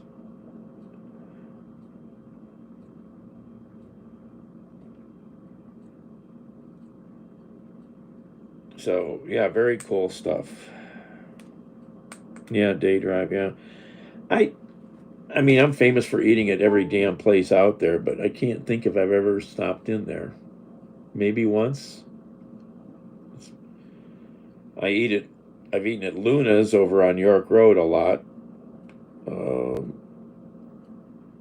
But I can't think if I've ever been to there. Oh, excuse me. I've got a couple more new breakfast joints, but I haven't had the money to. And I got to go early in the morning. These places are only open for like 4 or 5 hours. I've got a couple new places I'd like to try, but I got to get in a car to get to them.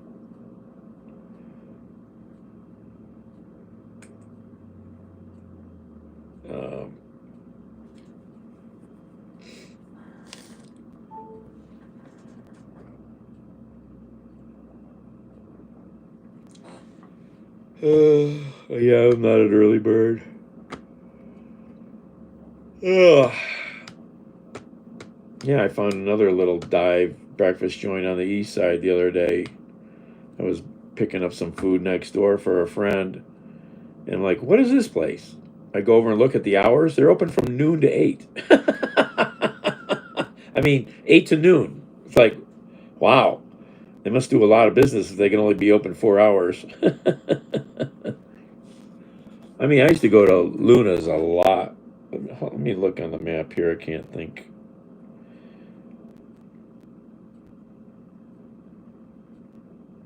Come on, phone. Gosh, this thing is so slow. Still trying to open the map. Yes. I know it's hard, internet.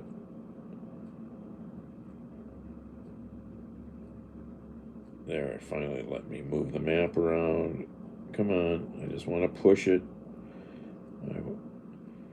I just push the map around. Where are we at? Too far that way, too far that way. Come back into Parma. There's 130th. Let's get down over here. There's York Road, okay. Luna's. And then used to go to the place next door too a little bit, I think. Honest Restaurant, Cleveland. I can't remember, but yeah, Luna's. And whatever Luna's was before, way back. Can't remember. I was in Luna's. Who was I in there with? Somebody. Was it myself or I got in there with somebody a little while back? I can't remember.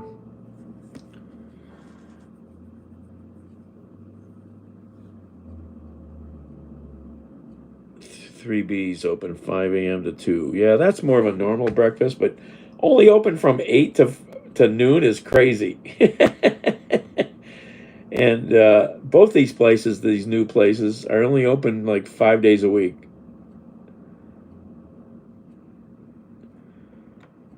Yeah. Oh, wait, I remember, David. Didn't you ask once about fixing an oven or something? I forgot. Just remembered for some reason. Who did I go to Luna's with? Is that Jason? I think it was Jason. Probably Jason took me.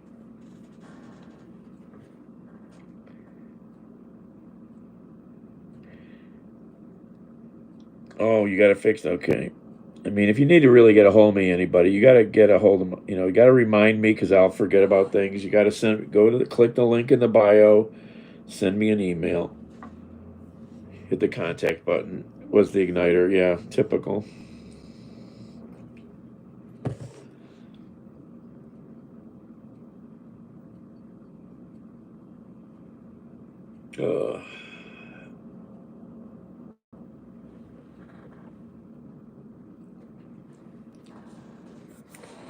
Let's go see what the supervisor's up to.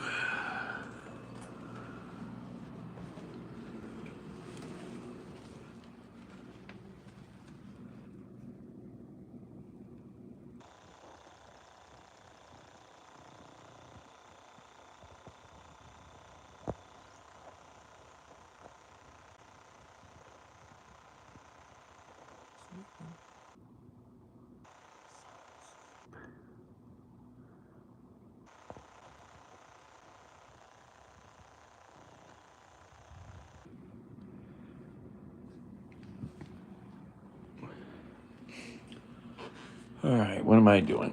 Oh, sitting too much.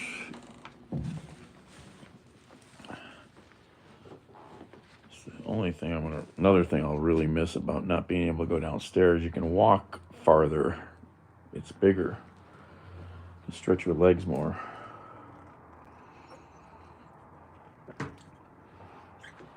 This computer. Where's that other I found that other computer. I was like, where is that?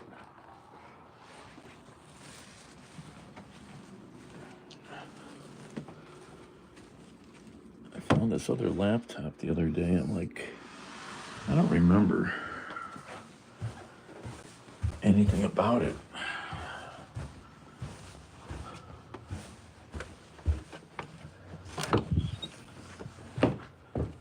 I gotta get down here and paint. Where is this other laptop at?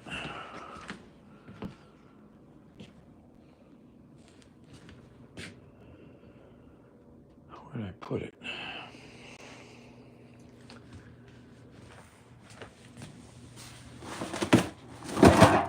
Oh, there's a Mr. Microphone. Remember those? Where did I put this? Oh, there it is. I don't know what the heck this is. It's a nice computer. In its day, is it still a good computer? I don't know. I have to find a power supply. Do I even have a power supply?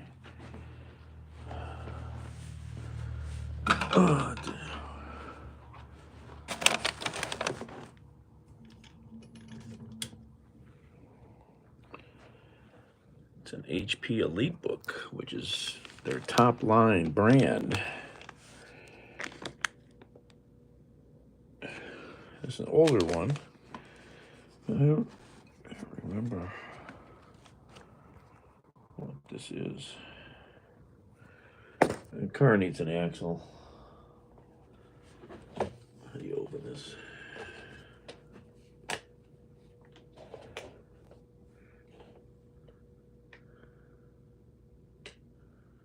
It's old. Really nice machine. Oh, it's got the little joystick in the middle, like ThinkPads. This would be nice if it worked. It could be useful for something.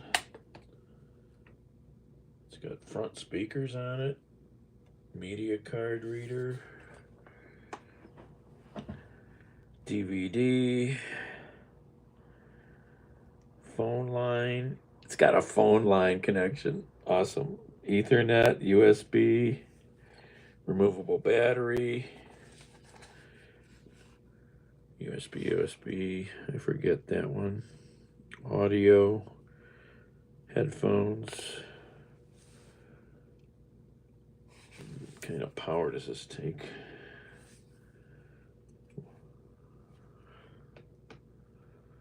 Really, these are HP EliteBooks. If you could afford one, these are great machines. Fully serviceable. You can open these things up, change memory if I remember. Docking port. Battery. I think that's the battery.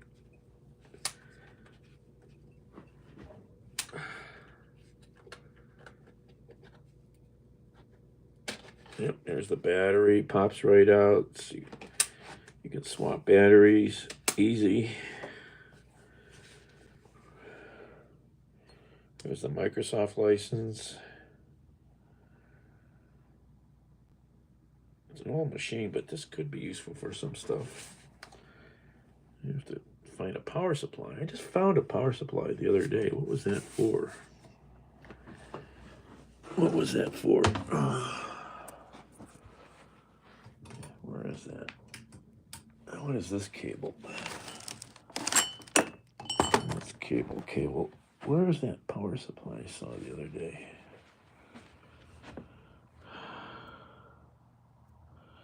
Exactly, DVD player. I mean, you know, it still has some. I mean, that thing has a lot of options. A lot of your computers nowadays don't give you any of those connectors unless you buy a much higher end machine. I looked at buying a really good HP EliteBook years ago, and once I learned about them, I was like, oh man, I was dreaming about that thing. Freaking crazy ass neat machine. But it was big money, and I don't know why I didn't buy it. I don't know. I did buy one machine, and there was, I think because it had like Vista or something on it. It had one of those Microsoft versions that was cantankerous, and I took it back. Maybe it was Windows 10 or something.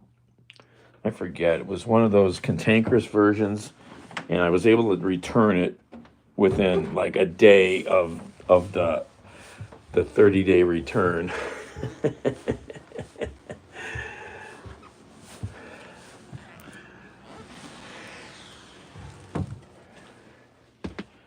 I just saw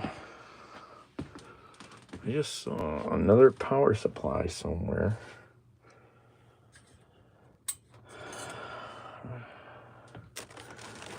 I just saw, where was that? I had another power supply. I just saw, I don't know what brand it was though. There's another powered brick. What's it?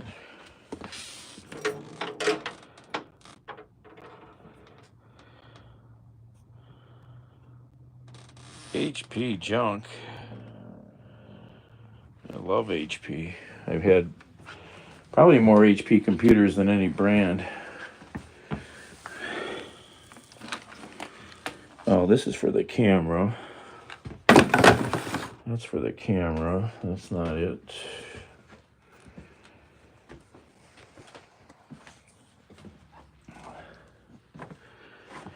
You know, HP EliteBooks are a level way above consumer machines.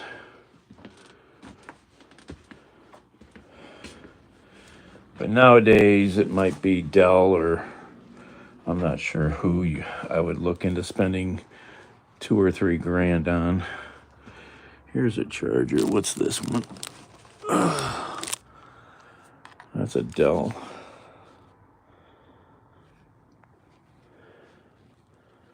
I wonder if this fits that. Oh, that was an HP. Sorry, this is a Dell. Sorry, this is wrong. What machine is this from? This is one of my machines. That's a Toshiba.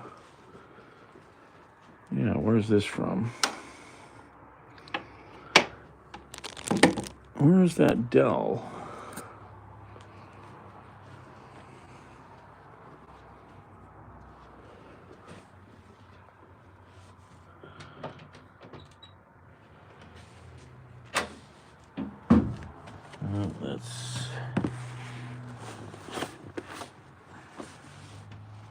That's my old HP.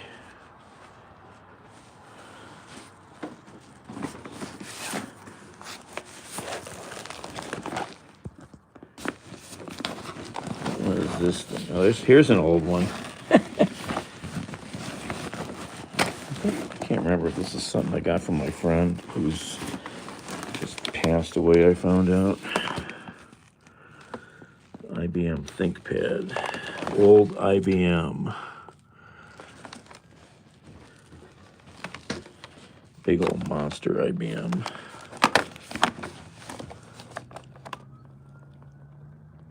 It's an old one.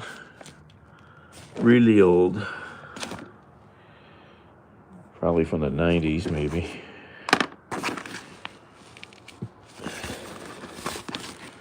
Oh, yeah, it's got floppy disks.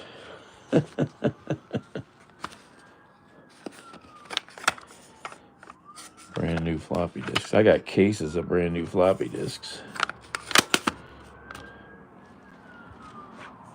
Sirens.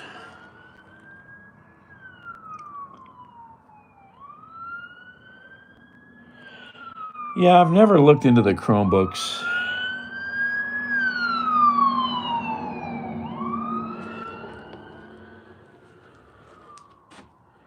Yeah, Chromebooks are, I should pick one up just for giggles. Let's see what that siren's going to. Where would I have gotten that Dell? I don't know. No idea.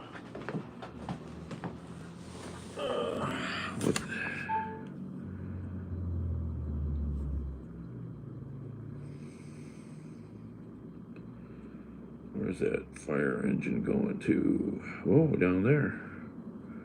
Close by. Kinda. Where's that at? Come on, get your brain focused. Oh, it's over there.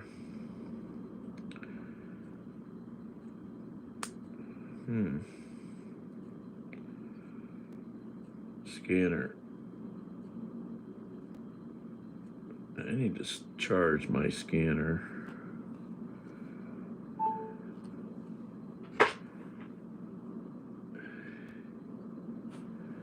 Let's see about charging.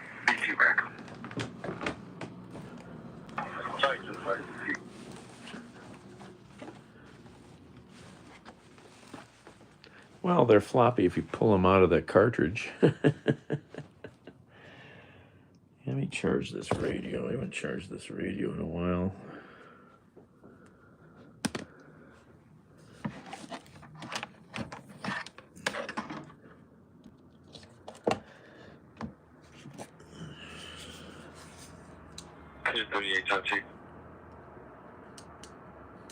Yeah, thing's dead.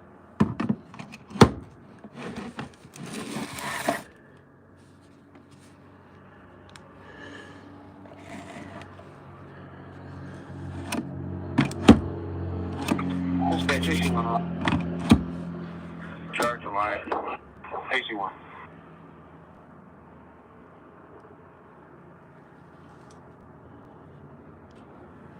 Another right plug. All right, it's charging. It must have a fire. Second 3 to dispatch. I can handle this with the original box. It's nothing too big.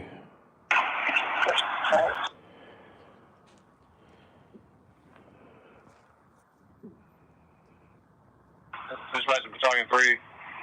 We sent this in as a structure fire full box. Which companies would you like to remain?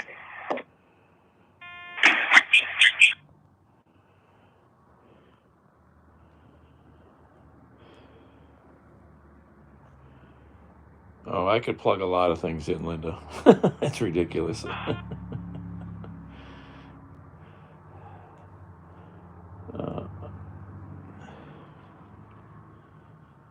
right. Dispatch. I'll handle this with 23, TR2, and 38. Get our turn everyone else. Dispatch out.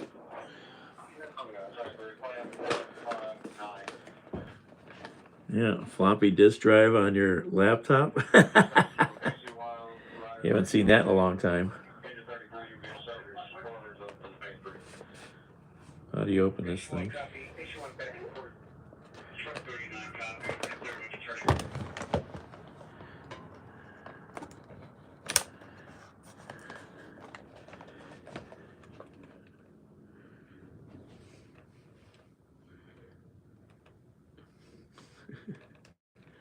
It's a collector's item now.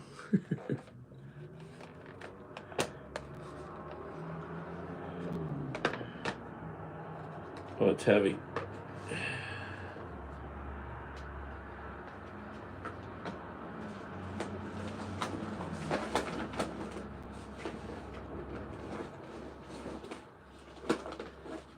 Yeah, I think Daryl gave me that to use, and Daryl is no longer with us.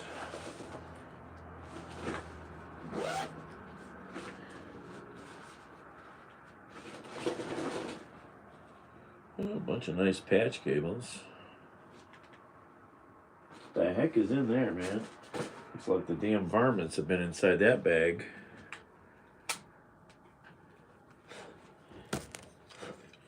Retractable phone cord. You ever see these? These are great.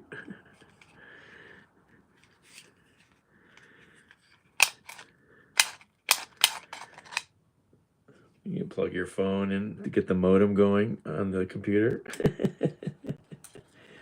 Push the button to rewind.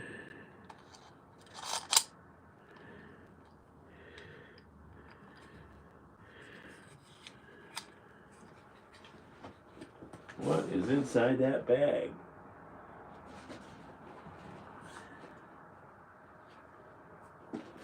In that pouch, something was in there. Peanuts or something? Some kind of nonsense. They got SD cards in dash cam. In fact, I had to buy a USB-C hub to run an SD card. Oh, yeah.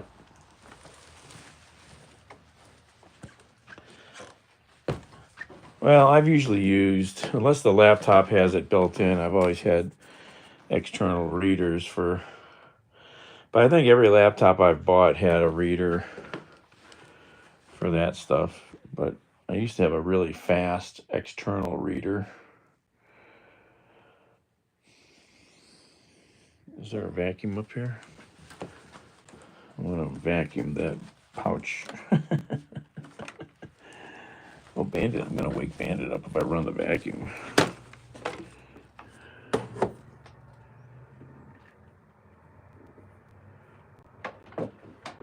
My friend just bought a little portable Shark vacuum, like a what were those things called? Black & Decker or whatever. He says it's really nice. Pretty powerful.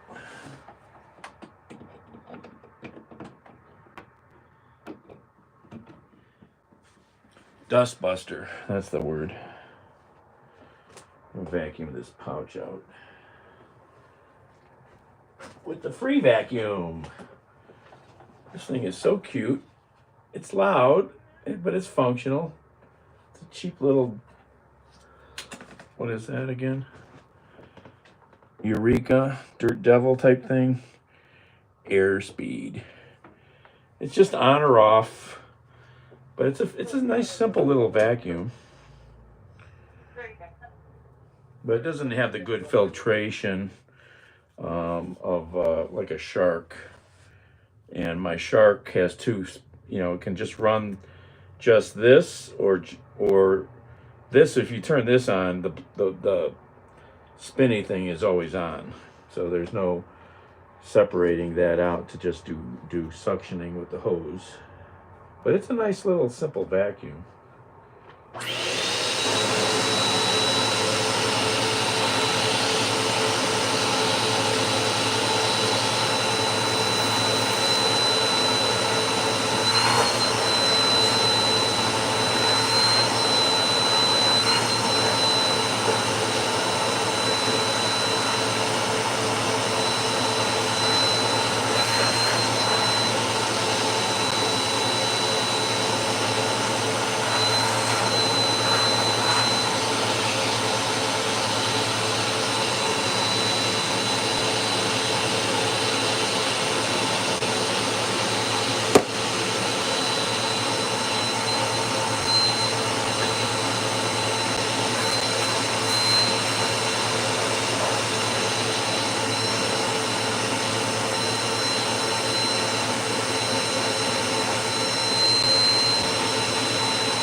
It's a cute little machine.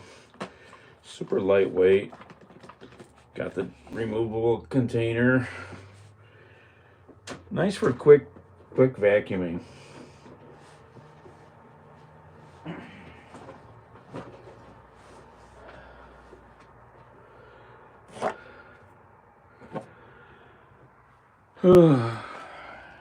Yep. What else? It's 4 o'clock. Ugh. I don't know if I'm gonna try to go somewhere by now. Oh, my back itches so much. Red Center to medics, 10 and 17 ETAs. 17, somebody sounds like Bravo. Copy 17 Bravo.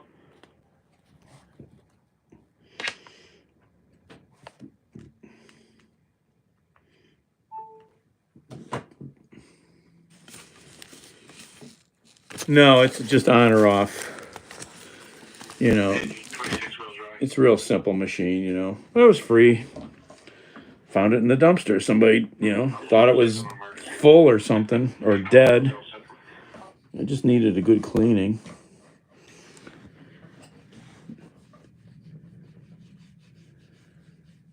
What the heck? Oh. No, it's a nice little cheap vacuum though. Don't have a real long hose or any of that. Let's see, what am I gonna do? All right.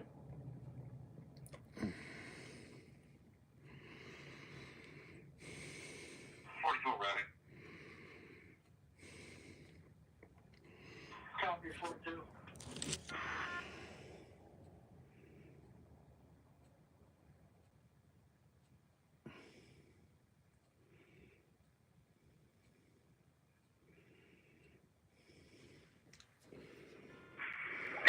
41 rolling, call.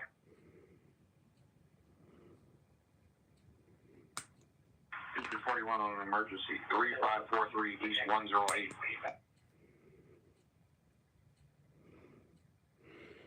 What? Oh.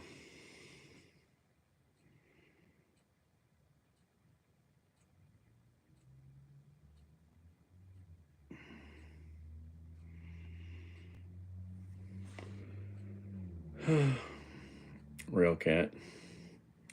Linda.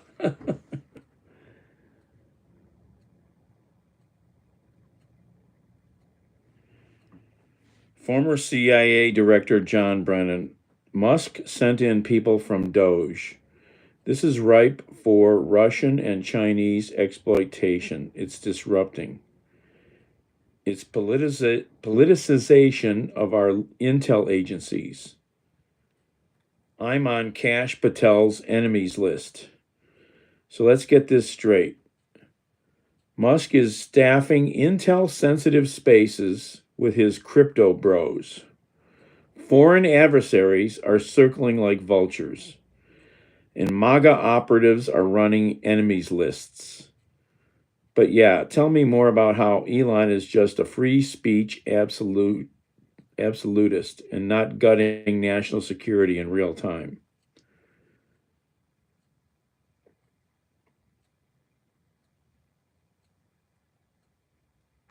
And if the Bureau is going to, and what I'm concerned is right now, with all of these individuals that Musk and Doge have sent into our government institutions and having access to those systems and networks and databases, this is something that is ripe for exploitation by the Russians and the Chinese in terms of intelligence.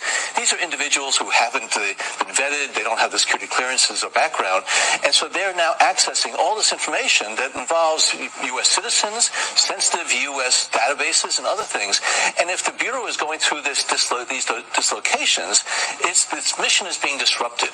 And like Frank, I am very concerned about the politicization of the leadership of the Bureau. Kash Patel, I'm on Kash Patel's enemy list in his book.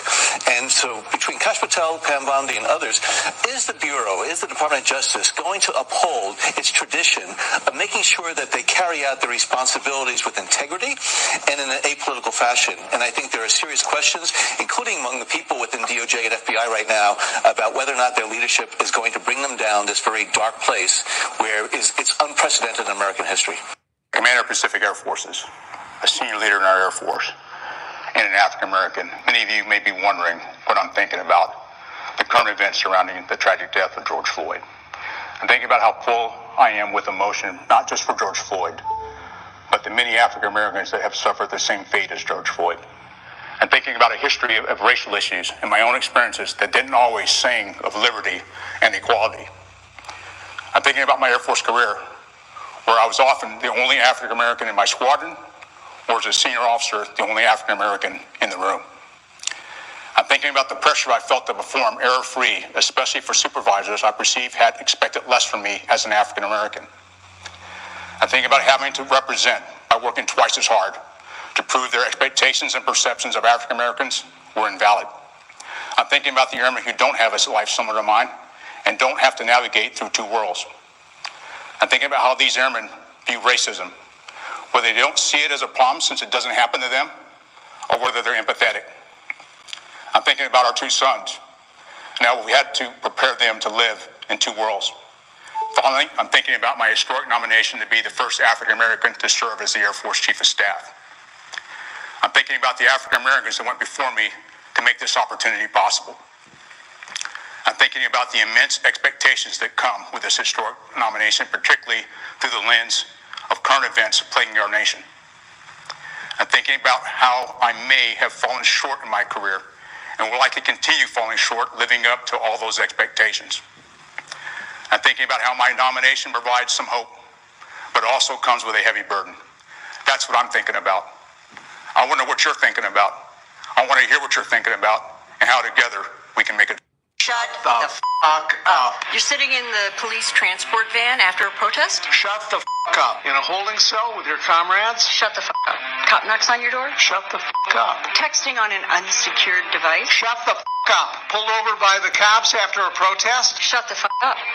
cop just asking about your day? Shut the fuck up. Feds, call your mom. Tell your mother to shut the up. Now, repeat after me. When the cops come calling, what do you do? Shut the fuck up.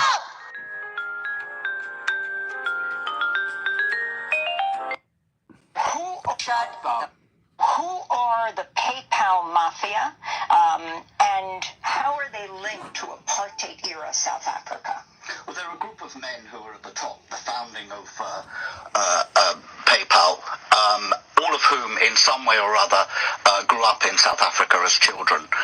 You've got Musk himself, who was born in South Africa and lived there, went to high school there until he was 18. Musk's grandfather, Canadian grandfather, had been the head of the Canadian branch of a political movement in the 1930s called Technocracy Incorporated, which in essence wanted to scrap democracy in the United States and Canada and have technocrats rule the country, which might sound familiar.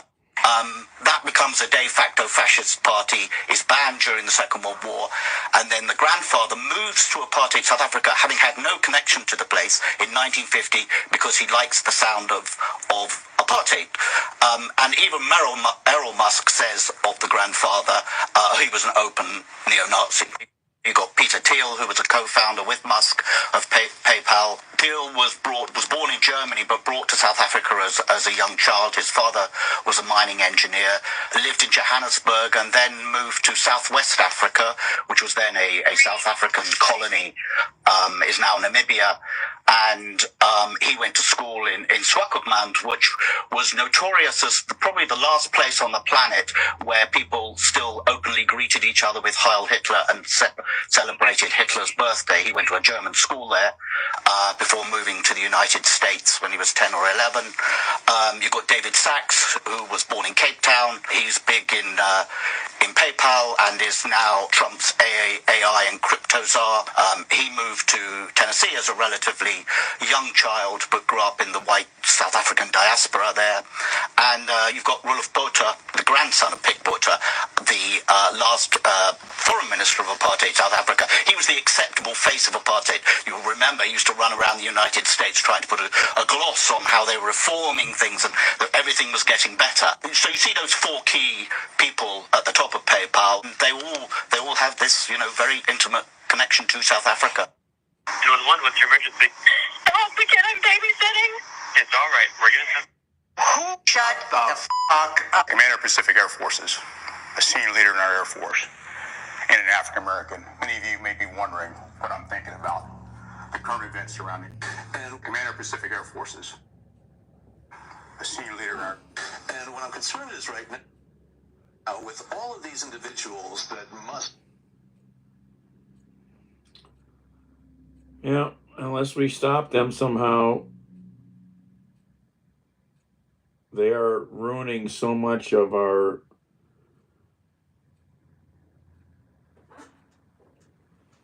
historic knowledge by firing people, the contacts they have, the reputation we have with other people around the world.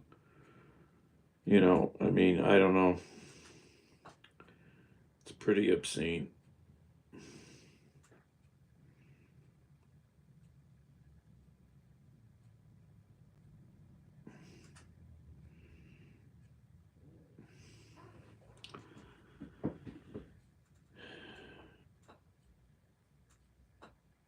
Pretty obscene.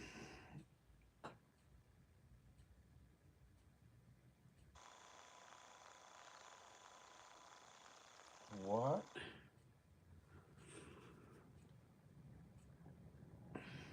What? They want to purge everybody, man.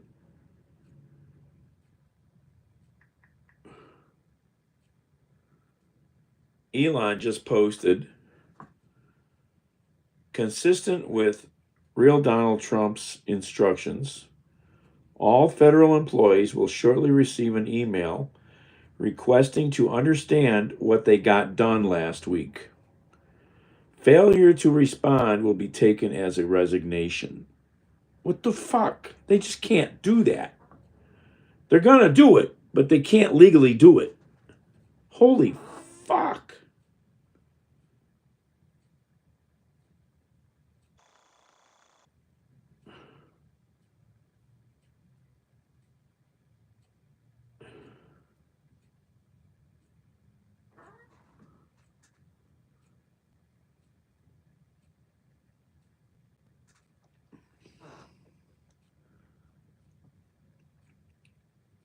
When did he post this? Just recently. Let me see if this is real. I'm sure it's real.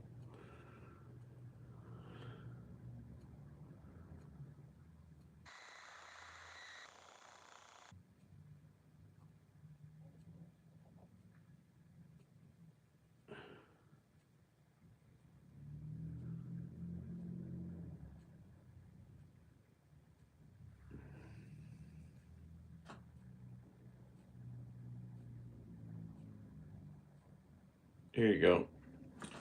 If you watch One Thing Today, make it this interview from last night in which former head of MI6 explains that Trump is a moron, that Europe must get hugely armed and fast because the Russians are coming. It's Xi Jinping's mindset. It's not Europe's mindset. That's the world we're going into for a whole set of reasons, and I don't think we're going back to the one we had. I think we are in a new era where, by and large, international relations aren't going to be determined by rules and multilateral institutions. They're going to be determined by strong men and deals. I think of the Yalta Treaty at the end of 1945, where three strong men, as they were then, on behalf of the big countries, the strong countries, decided the fate of small countries. I think that's Donald Trump's mindset. It's certainly Putin's mindset. It's Xi Jinping's mindset. It's not Europe's mindset. That's the world we're going into for a whole set of reasons, and I don't think we're going back to the one we had before. Why do you say that? Because the one we had before was based on the unipolar moment where America had both the means and the will to assert itself across the world. It created what we call globalization, the international security structure. It's now a significantly smaller player relative to others than it was. And of course, its will to be that person has diminished. So it still remains a prodigious country. You underestimate America at your peril, but its ability to make rules across the world, that's not there now. We are seeing deals, we're seeing a conversation about spheres of influence, and I think the only people who haven't woken up to this reality is us. Europe. Yeah, and there's an entry ticket to this conversation, it appears, and sadly it's not our soft power or our values, it's hard power, and it leaves the category challenge for us in Europe. How do we develop that to get ourselves a seat in this conversation? So I think it's unfortunate, and I agree with Catherine, this will be emboldening to Putin. I don't know whether Donald Trump actually buys the Russian line, but I think the Russians probably think he does, and I think that significantly diminishes his leverage. And I saw this happen in Afghanistan, where he gave away the biggest concession before we even started. It's a strange art of the deal, honestly. Zelensky and Trump, they're in their way different politicians. Zelensky had no choice, I think, but to respond when he was accused of lacking democratic legitimacy. And Donald Trump is notoriously thin-skinned, and we've got into this spat. I do not think we should read too much into it. These negotiations are at a very early stage. They're going to be highly complicated. Exactly as I expected, Russia has gone maximal to the point that they may even have overreached. It's going to be very, very hard for Trump to cut through this in a way that produces anything that isn't an abject humiliation. What do you mean Russia have overreached? What do you mean? The issue is that Trump and Putin are talking about different things. So Trump thinks this is about territory, characteristically as a real estate guy. It's about land, giving land to Russia in return for peace. It's not about territory, and Putin said it's about sovereignty. Putin was super clear when he started this war that the existence of Ukraine as a sovereign and free country was an unacceptable affront to Russian security. He will not stop until Ukraine isn't a country anymore. And that is a completely different conversation. And by the way, there's more. There's Europe NATO putting constraints on its presence in Eastern Europe and going back to previous borders in '97. This is well out of scope. I don't think it's stuff that Donald Trump has clearly thought about, but you're instantly into it. Russia came out today and said they wouldn't accept Western troops in Ukraine. Of course they said that. They are determined that Ukraine should be an undefended basket case. But we're talking about security guarantees as a necessary endgame. It still feels, for all of this bluster, a fundamentally irreconcilable problem.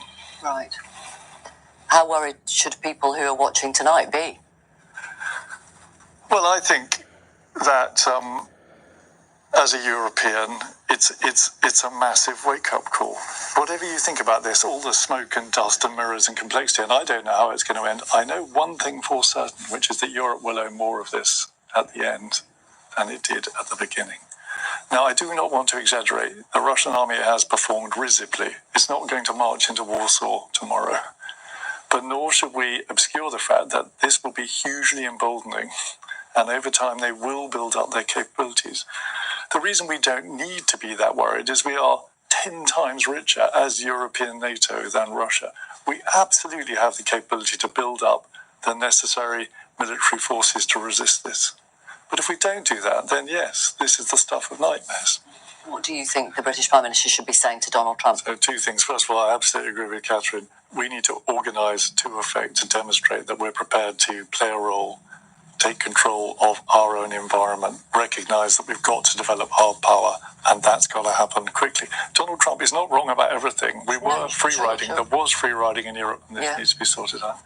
And the other thing is what I have just said.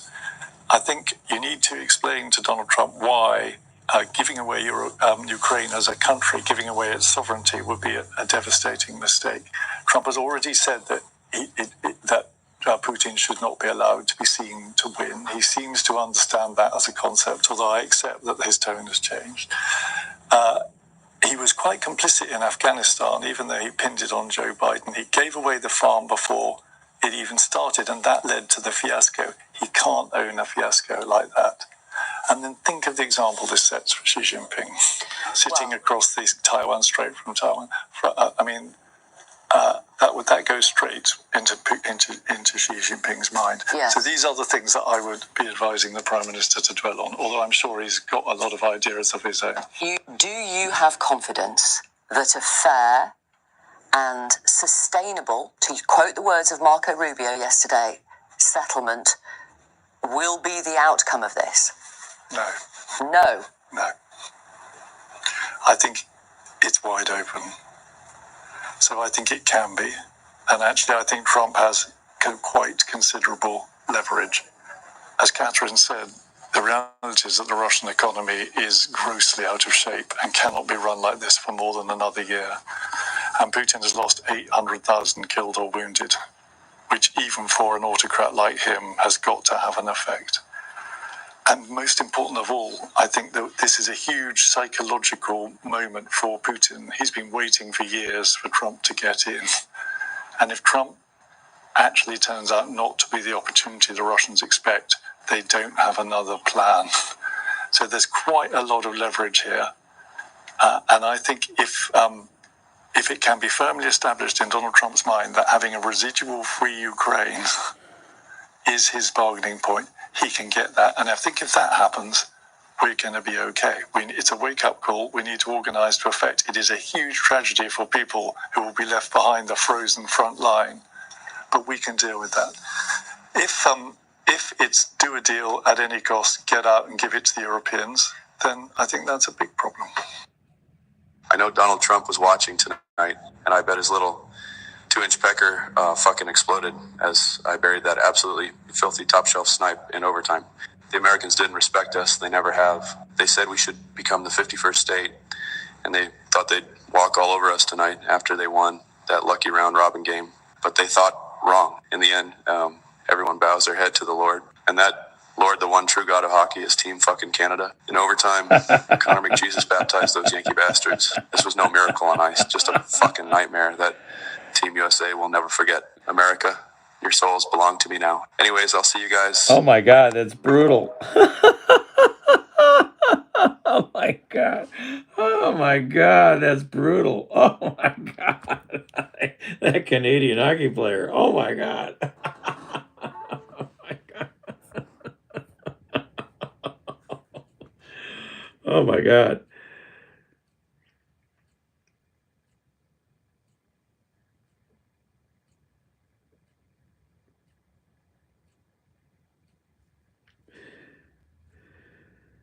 Gotta love Canadians, man.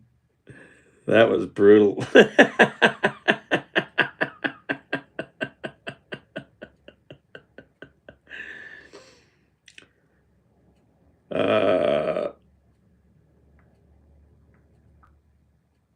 oh my god, that made me laugh.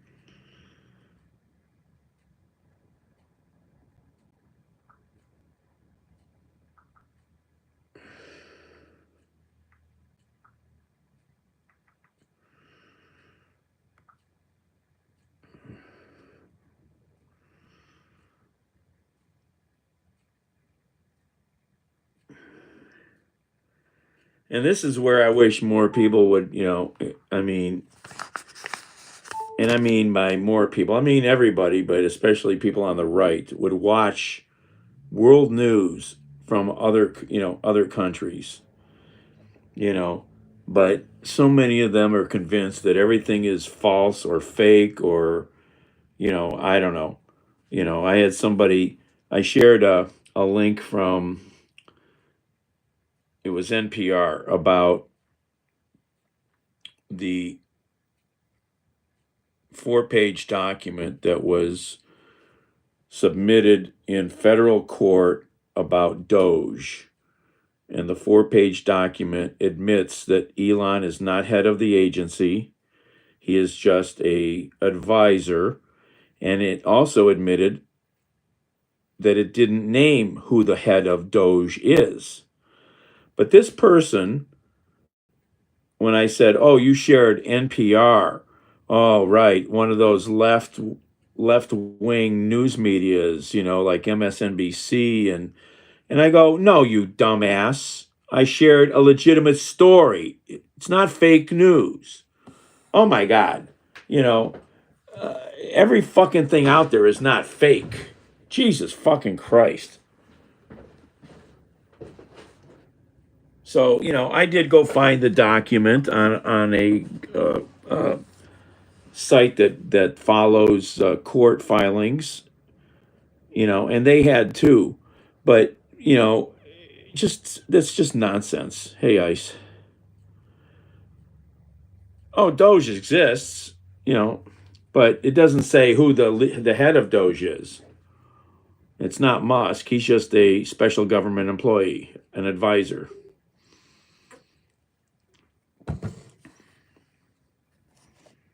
Yeah, that was Twitter. I will not leave Twitter because there's too much that I get there and too many communities of things that I participate in. They are not. I would have to go to 20 other places to be able to get everything I get there. I just won't leave yet, and I'm not going to abandon people that I share stuff with and pay attention to.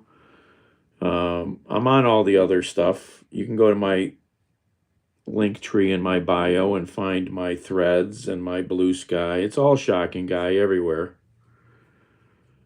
But there's just not enough stuff on all those other channels yet,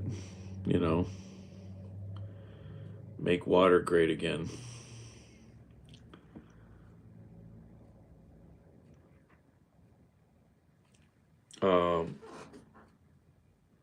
Yeah, where is that document? Let's see here.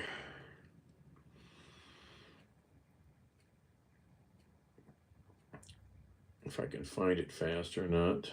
Here's Steve Lookner. Good old Steve.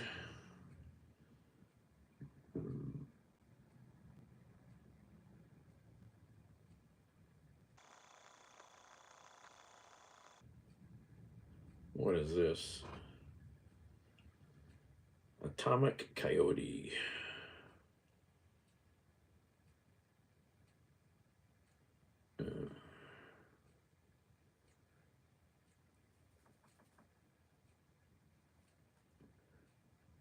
If you want to really optimize your atmosphere, I hear that while nitrogen narcosis occurs at higher pressures, it still affects your mental acuity at 1 atmosphere. They're talking about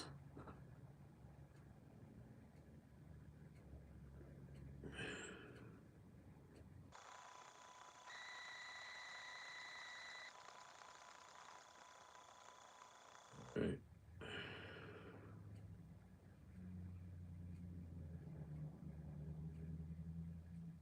All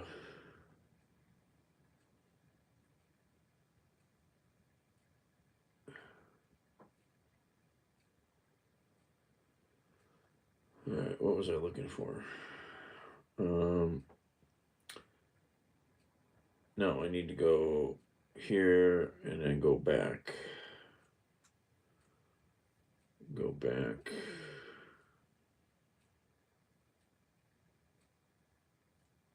Where is this?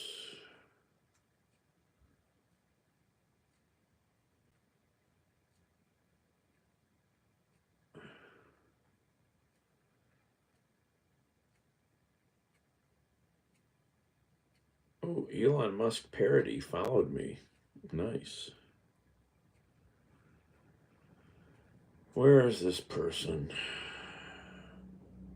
Oh, here it is. So here's the document. Where is it? There it is.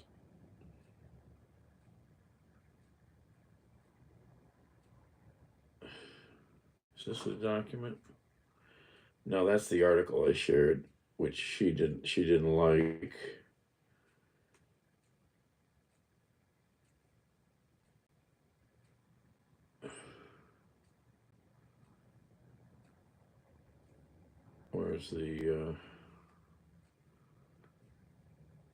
Where's the link I posted?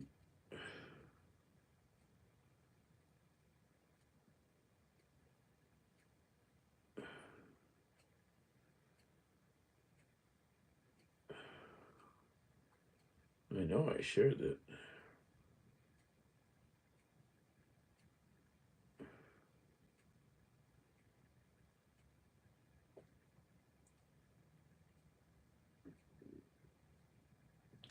So their complaint was when I shared the article by NPR. Interesting response. See, I did look it up myself and couldn't find anything about it outside of NPR, MSNBC, and other leftist media outlets. I had hoped for an article with a direct link to the original paperwork. But they didn't like that I shared the story, and they didn't seem to want to believe the story, you know.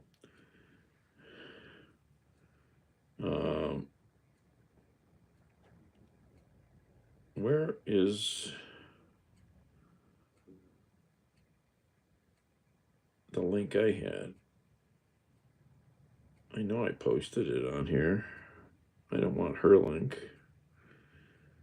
Oh, maybe there it is down there. Maybe. Yeah, I think it's down here. There it is.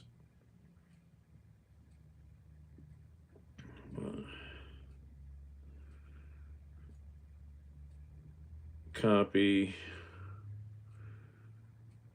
I'll send this to you, Linda. Instagram.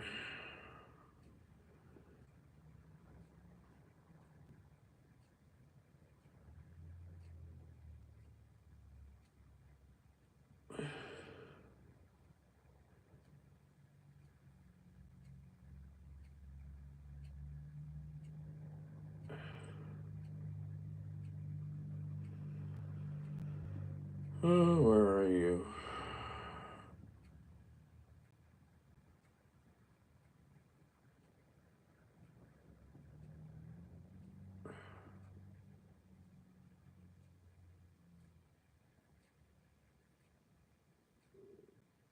My look at all these things here. All right, we have to give up finding you that way. Search. There you are. Paste. Actually, I'm going to post it on the YouTube tabs on the post. I'll post it on YouTube. Sorry.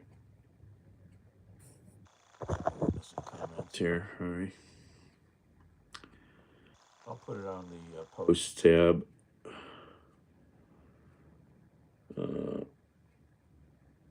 Paste.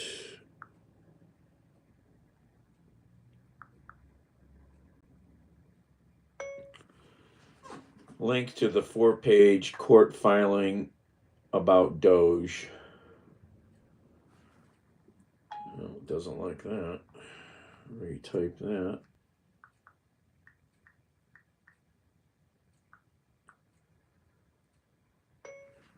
It states Elon is not in charge of the organization. He is an unpaid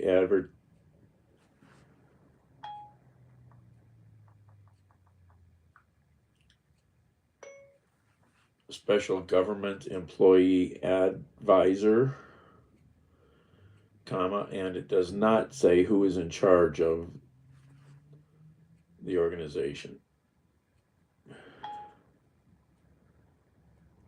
There. Everybody can find it on the posts tab. One of these comments.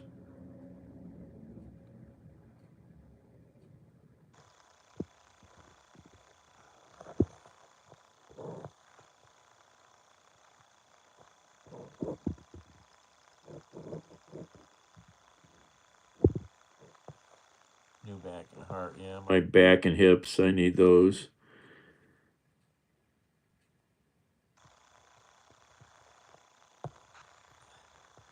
Muskie.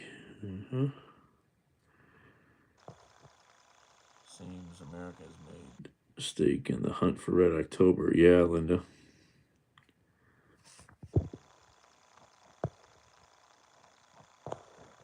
$4.40's here. Hey. Holla. Debbie.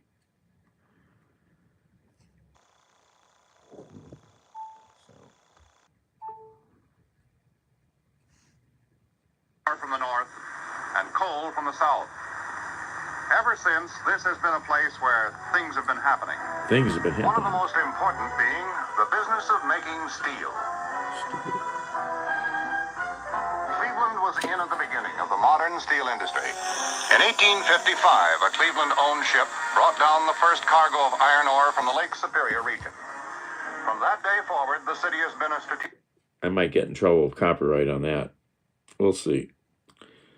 Cleveland City on schedule, 1962. Cleveland Urban Renewal and Development Film. Periscope Films. If you don't know Periscope Films on YouTube, you should subscribe. All kinds of great stuff from the past. A great archive. Hello, Chinese fan. I missed the SNL. I was out and doing something, and yeah, I totally... I've only seen clips. I'm wondering if you can watch the whole thing. I was going to look, can you watch the whole thing on YouTube or anywhere? I haven't even tried to look that up. Oh.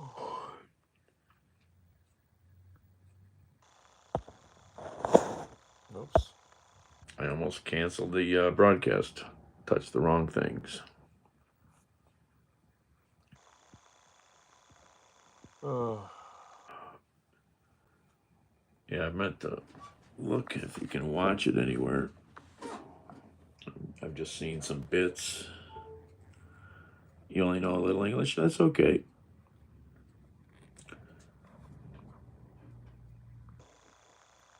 Aykroyd didn't make an appearance. I think I'd heard that. Really? Yeah, that is sad. I wonder what that's about.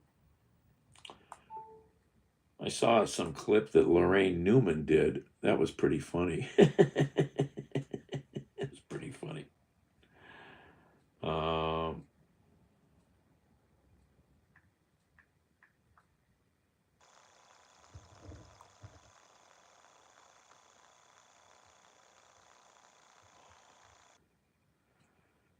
Looks like there's clips of the thing of Saturday Night Live on YouTube, but maybe not the whole thing.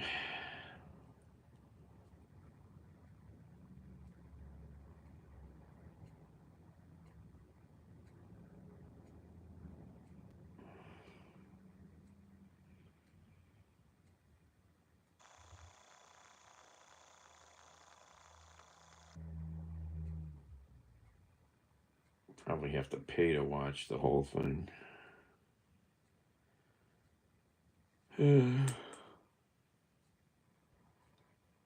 Oh, excuse me.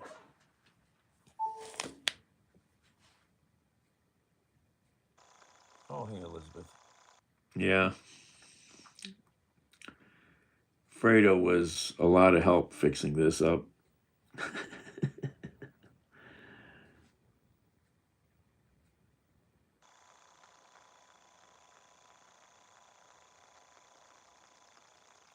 Yeah, I thought she looked pretty good. I just saw this clip she did backstage with the new guy from the show. It was hilarious, Chad. Oh my God, it was funny.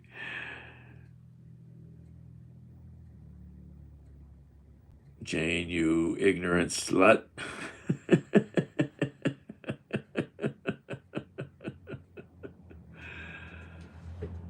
Oh, how come Aykroyd wasn't there? Does anybody look that up? Oh my gosh, yes.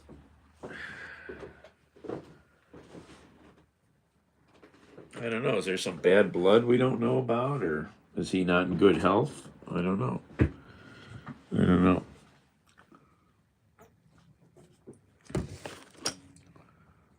Jane, you ignorant slut.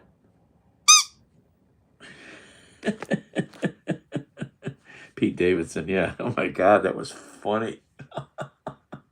he plays such a dweeb so well. Such an ignorant dweeb. The moment where she goes, I hope you have good memories from here. And he looks off into nowhere and he thinks about the chandelier hitting the floor. Like a Beavis and Butthead for real. Oh my God. Oh my God.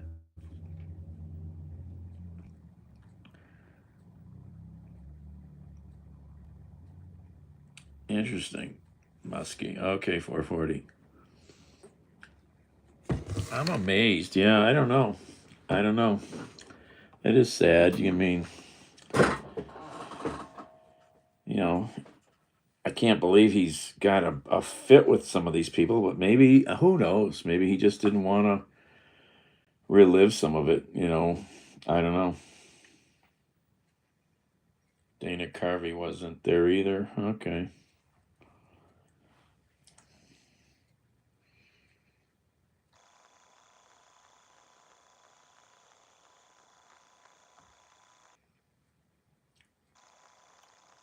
All right, what am I doing? I need to do some things. All right, I've been putzing all afternoon here. Oh, all right, I need to go do something. I'm gonna hang up. All right. David Spade is looking old. Yeah, well, we get there. I mean, most of them got to be older than me, maybe. I don't know. I don't think any of them were born in the 1500s. It's all about how you live life. And I never smoked, so. Nicholson. Did I see any things with Nicholson? I didn't see that, I don't think. Any clips of him. Yep. Yep. You know, our memory of what we are, I've said this before, but I discovered this a while ago. It freezes at about when you look about 35. That's what you see out of your eyes. You see yourself still as 35. I still want to be as as spry and active as I was then, and I can still do a lot of it. But your brain kind of freezes about 35 on aging, you know, what you look like and how you are.